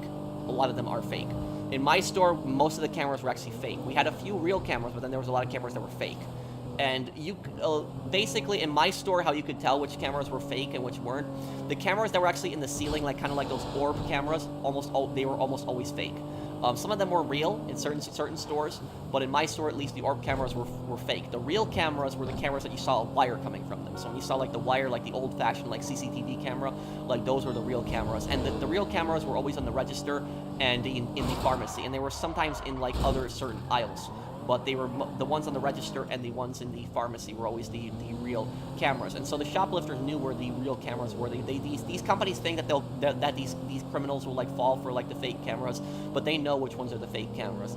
And so basically it was like a probiotic. That's almost always what they would bring in. It was a probiotic. It was like an expensive probiotic, and they had like they would have no receipt. It was an expensive item, and they would always give the same excuse. They would always say, "Oh, my grandmother didn't want it." It was always the exact same excuse. It was the exact same one, and it was so obvious it was stolen. And they were trying to return it for a cash card, because you would get a cash card when you return something without a receipt, and then they would just sell the cash card for money. That's what they would do all the time. It was a refund scam. And so there was people that did this refund scam. Like, I knew they were doing these refund scams, and they were constantly stealing stuff, trying to return it. These weren't like actual customers. They would steal from the company. And I told my manager, I'm like, please ban these people from the store. They're just a nuisance and they're being annoying. And like the manager would oftentimes just tell them like, we can't return this or something like that, and he would give a specific reason, but then he would still let them walk around the store. Like, they would never be banned from the store or anything like that. So they should be banned from the store. But the managers oftentimes were very like very weak, I would say, and they wouldn't cite people like for trespassing. Like, that's why I find it so ridiculous. It's like you know, when I watch that guy's loaf videos, like his name is Loaf, he makes kind of like funny videos when he walks into Walmart, but like he, even though like he is messing around and he kind of is not supposed to be doing that, but he's harmless. Like I said, he's not there stealing anything, he's not pulling a scam or anything like that, so he's harmless compared to like the scammers. But yet these companies, whenever they see one of those pranksters come into like their stores, they will just instantly like ban the pranksters and be like, oh, trespass, you know, you're banned from the store. But then the people that pull scams and steal, it's like, no, they're not going to, you know, cite them for trespassing or ban them, which I find that ridiculous. Those people should be banned. Those people should not be allowed to come in the stores. You should be a manager. Oh, I wouldn't want to deal with that, honestly. You know, screw that. I also had a guy who stripped off his shirt at a Chick-fil-A. What? He's just a strange one. Okay, well, thank you, Ricky. Thank you, Ricky and Edgy. But yeah, there's those were typically the scams that customers would pull. It was typically the refund scam. There was also other scams that I would see a lot of times where you know, sometimes people would come in and they were the victim, so they weren't even the person who was pulling the scam, but they were the victim. And typically what would happen is the victim would come in the store and they would try to buy like a bunch of gift cards. And when they bought a bunch of whenever I saw people like buying thousands of dollars of gift cards, I would always ask them. Like, I didn't have to ask them, but I would always ask them, like, do you mind if I ask what you're buying this all for? And like that. And the reason that I would ask them for is because so that they would tell me the reason, because sometimes they were buying it for scammers. And so when I see when I see like an old person buying like $1,500 of Apple or Google Play gift cards, I'm like very suspicious. I'm like, and so, you know, I've had customers tell me, it's almost always old people. They would come in the store and they would tell me, like, the IRS told me that I have to pay taxes and that I'm gonna get arrested if I don't go and buy Google Play cards. No, that's a scam. That's not the IRS. They're not gonna call you and tell you to go buy gift cards. So there's like that happened a lot. It was very common. There was a guy once, an old guy, I remember. He came in and he was trying to buy like $2,000 worth of Apple gift cards, something like that. He bought hundreds of dollars of Apple gift cards. And what happened with him is he would the story with him is I asked him, you know, what is he buying this for? And he says that his grandson is in jail and that he needs to get his grandson out of jail right now. And I said, with Apple gift cards? And he just told me to mind my own business. And I said to him, I'm like, sir, this is a scam. Your grandson isn't in jail. And then he just kept telling me, mind your own business. I have to help my grandson. Like, he was just giving me attitude over it. I was trying to help him. I was trying to stop him from getting scammed, but he was just being rude to me and giving me an attitude. And what happened was my coworker, I didn't want to ring him up. My coworker ended up ringing him up. And what ended up happening is maybe like an hour and a half later, he came back to the store and he said, is there any way that I can get a refund on these gift cards? And we told him, no, you know, you're done at this point. The money's gone. You know, there's no way for us to refund you. You got scammed. That was just pretty much it. He at least he didn't cause a scene at that point. He just walked out like defeated. Like, I did feel bad for him in a way, but we did warn him. We tried to tell him several times, but he didn't want to listen. And for people that don't know what that scam is, that's the grandparent scam. The grandparent scam is basically when scammers will call somebody and like typically an elderly person will tell them that their grandson or their granddaughter is in jail and that the police they're with the police and they need them to go and buy gift cards.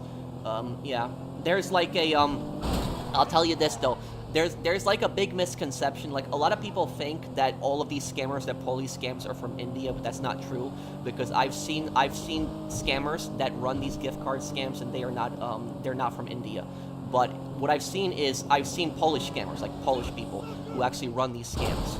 And the reason I know about this is because in Greenpoint, Brooklyn, it's a Polish neighborhood.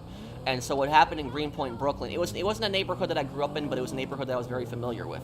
What happened was scammers would call elderly Polish people, like Polish immigrants, and they would speak to them in Polish. And they would say to them that we're from the police and we have a translator, so we're the translator. That's what the scammers would typically say to make it seem more genuine. And they would typically tell the elderly Polish people, they would tell them that your grandson or your granddaughter is in jail, and they would try to, and they would then go to the stores and like buy them. So it's like these Polish scams that were also running around, like these Polish call centers that were like just ripping people off. And so, you know, it's Indian scammers are the ones that you hear about the most, but there are other, you know, scammers out there that do pull a lot of this stuff too. But yeah, but I did feel bad about them. Oh, Kit Boga scams them back. Well, I don't know if it would really be, I guess, kind of scamming them back. But Kit Boga is like he's a really nice guy. Like he pisses off the scammers, but he's like a really nice guy though. He like his grandmother I think got scammed. That's why he does those videos to like get back at scammers. And you know he does it for a living, and I'm very happy for him. You know he gets to piss off scammers and criminals and waste their time, and he gets paid for it too. So and also he's doing a good service. He's doing a moral thing because he is actually saving those he's saving people. Because when you really think about it though, guys, that when he's wasting those scammers' time, other people can't get scammed in the meantime. They can't. So he's wasting a lot of their time, so he's saving other people in that time. So that is that's that. There's the Kit Boga, who he like pisses off the scammers, and then there's that other guy. The other guy, I watched his videos thing, but my favorite scam baiter YouTuber is the what was his name? Jim something. I used to watch him like a long time ago. Like Jim whatever. What was his name? Was his name Browning? I think he was. Was it Jim Browning? But he would Jim Browning was different than Kit Boga. Is that Jim Browning wouldn't do the jokes. Like Kit Boga does the personalities and like pretends to be the old people. Jim Browning doesn't really do that. Jim Browning he actually hacks directly into the scammers. So he'll actually hack into them, like get their files and like and basically just he oftentimes gives money back to victims. So he finds out like he'll hack the scammers' files, find out what numbers they called, and then like give them back money a lot of times. So Jim Browning is like a massive hero for doing stuff like that. But he's like Jim Browning is a genius when it comes to computers. Like he is so much way smarter than I ever will be with computers. So he's like a genius, and I like his videos on that when he just pisses off the scammers and just does that. But yeah, but it's there's a lot of these scammers are just, you know, massive scumbags, and yeah, it's just terrible people, and just the fact that, oh god, looks like we got a mugger here. Yeah, gotta deal with this right now. Oh, disable custom weapons loadout. Let's see here.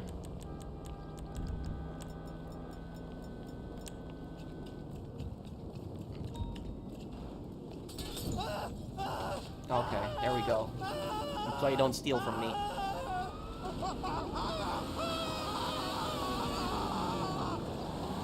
Okay, there we go. Bro, I just made 18 million with all the CEO sales. Oh, okay. Pretty good, Eric. Congratulations. I do have a guide eventually coming out on that too. Yeah, oh yeah, he definitely has a lot of patience. And the thing is, though, when I watch like Kit Boga's videos, sometimes like I'll see the comments where people are saying like, "Why don't you reveal?" and stuff like that. It's like, no, it's actually better if he doesn't reveal, because if they don't know that it's like a that they've gotten fooled the entire time, they'll think that they actually lost real money. So that's like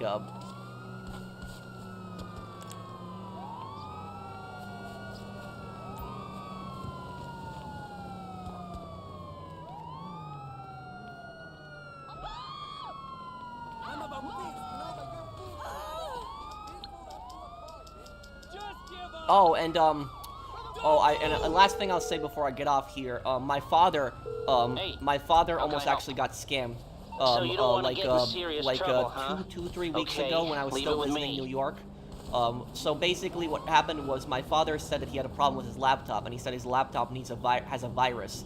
And he told me, "Can you please call this number and just tell them to fix it?" And it was like I don't know how he got to that page, but it was like some page that he got to, and you couldn't back. So when you hit the back button, it wouldn't work. And it was just like, it was like some page just like beeping, and it was saying, your computer has a virus. Please call like Microsoft support right now to like fix it. It was like a 1-800 something number. And I was like, I know this isn't Microsoft. This is a scam. So it's like, and I know my dad's computer didn't have a virus. I ran a bunch of antivirus programs on my dad's computer afterwards to make sure there was no virus, but it wasn't a virus. It was like a fake page that like comes up, and the fake page basically just says that your computer is a virus and wants you to call a number. And that's not like, yeah.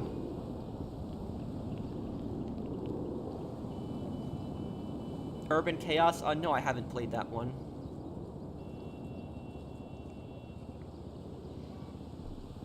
My favorite station in GTA 5? I pretty much like a lot of the stations.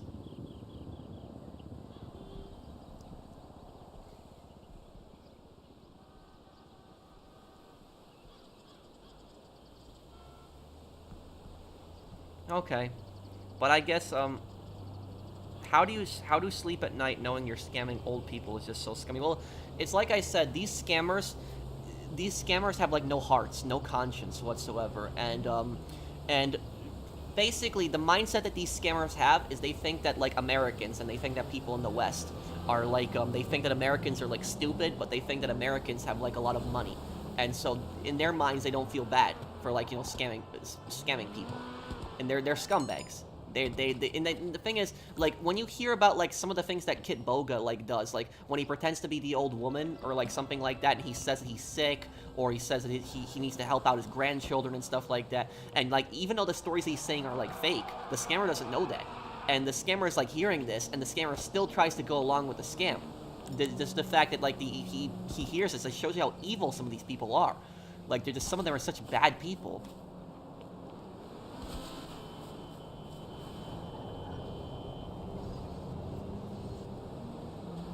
My aunt almost got scammed $300 and ended up buying that much worth of eBay gift cards, but she realized after buying the gift cards and it was a scam, and didn't give the scammers the cards. Oh, yeah. Well, I'm glad that I'm glad that she was, you know, that she didn't get scammed in the end, though. That's the good thing.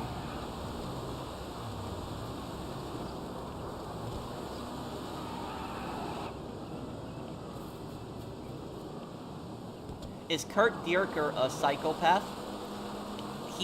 Dierker is most likely a sociopath. He's very sadistic. He's very sadistic. He enjoys suffering of others. The reason he might not be a psychopath is because in his final scene he says like that, we're going to hell, aren't we, Irishmen? And he's like worried that he's going to go to hell. So like that's like a psychopath wouldn't care about that. So Dierker is evil. He's a very bad person, but I don't know if you would label him as a psychopath, more of a sociopath. Me sorry for what, Jack? Who told you to redeem? Yeah, I remembered that. What is the dumbest GTA theory you have heard? Brad is Jimmy and Tracy's dad. Brad is Jimmy and Tracy's dad. That's probably the stupidest one that I've heard. That's the stupidest one I heard. There's other ones where I heard where people said that Vic Van's still alive, or like there's some pretty stupid ones.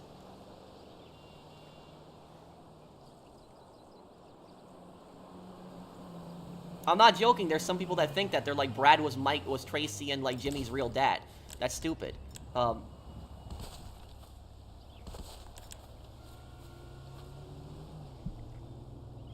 But what are you sorry for, Jack? Thank you for the super chat. You don't apologize, man.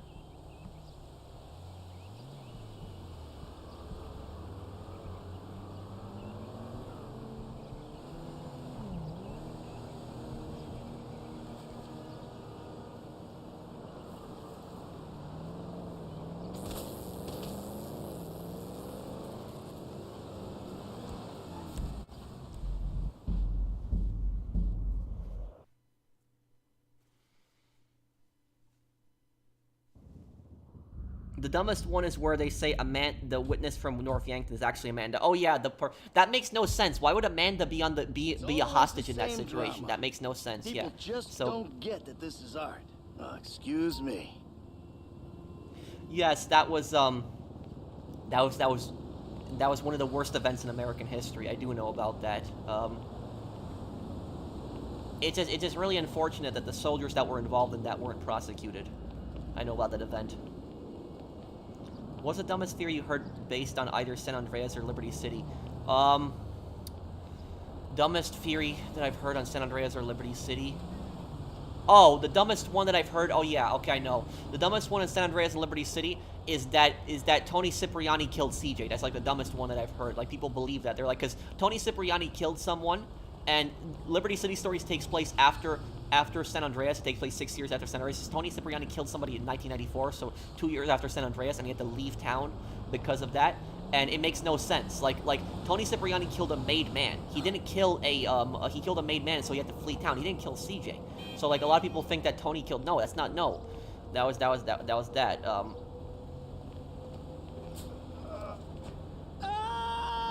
Oh, what are you talking about? We're responding to a historical question before.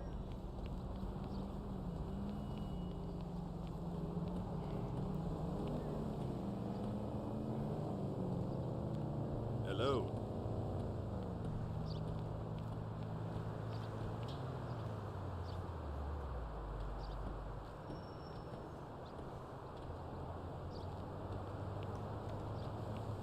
Oh, I'm just personally not into dating, Isaiah. It's just not for me. Do you think they should just remaster GTA 4? Maybe one day. I would love to see, but a GTA 4 remaster would be very easy. All they would have to do is just port the PC version, because the PC version has better graphics, onto the PS5. I'd definitely buy it. I would love to replay GTA 4 again. Can't wait for your Trevor Phillips video. Thank you, Aria. Excuse me for walking. Excuse me. I can't stand the traffic in this town. I hear you.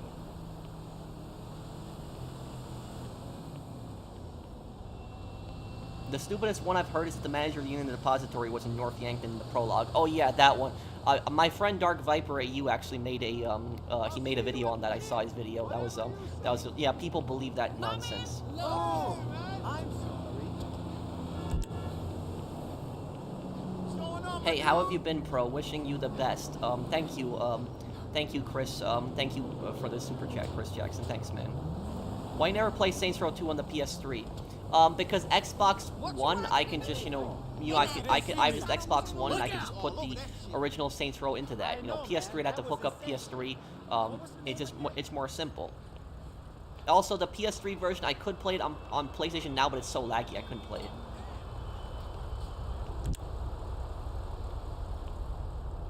Hey! I haven't seen you in a while. Okay, but I guess we'll be wrapping up the stream here, guys. Thank you for hanging out with me. Did a long stream of 3 hours. Thank you guys for watching. I will see you guys on the next one. I hope that you guys have a great Sunday. I hope everyone has a great Martin Luther King Day. That is tomorrow. Thank you guys, everyone, for watching. Thank you for hanging out with me. I will see you guys on the next one. Take care, guys. Have a wonderful day.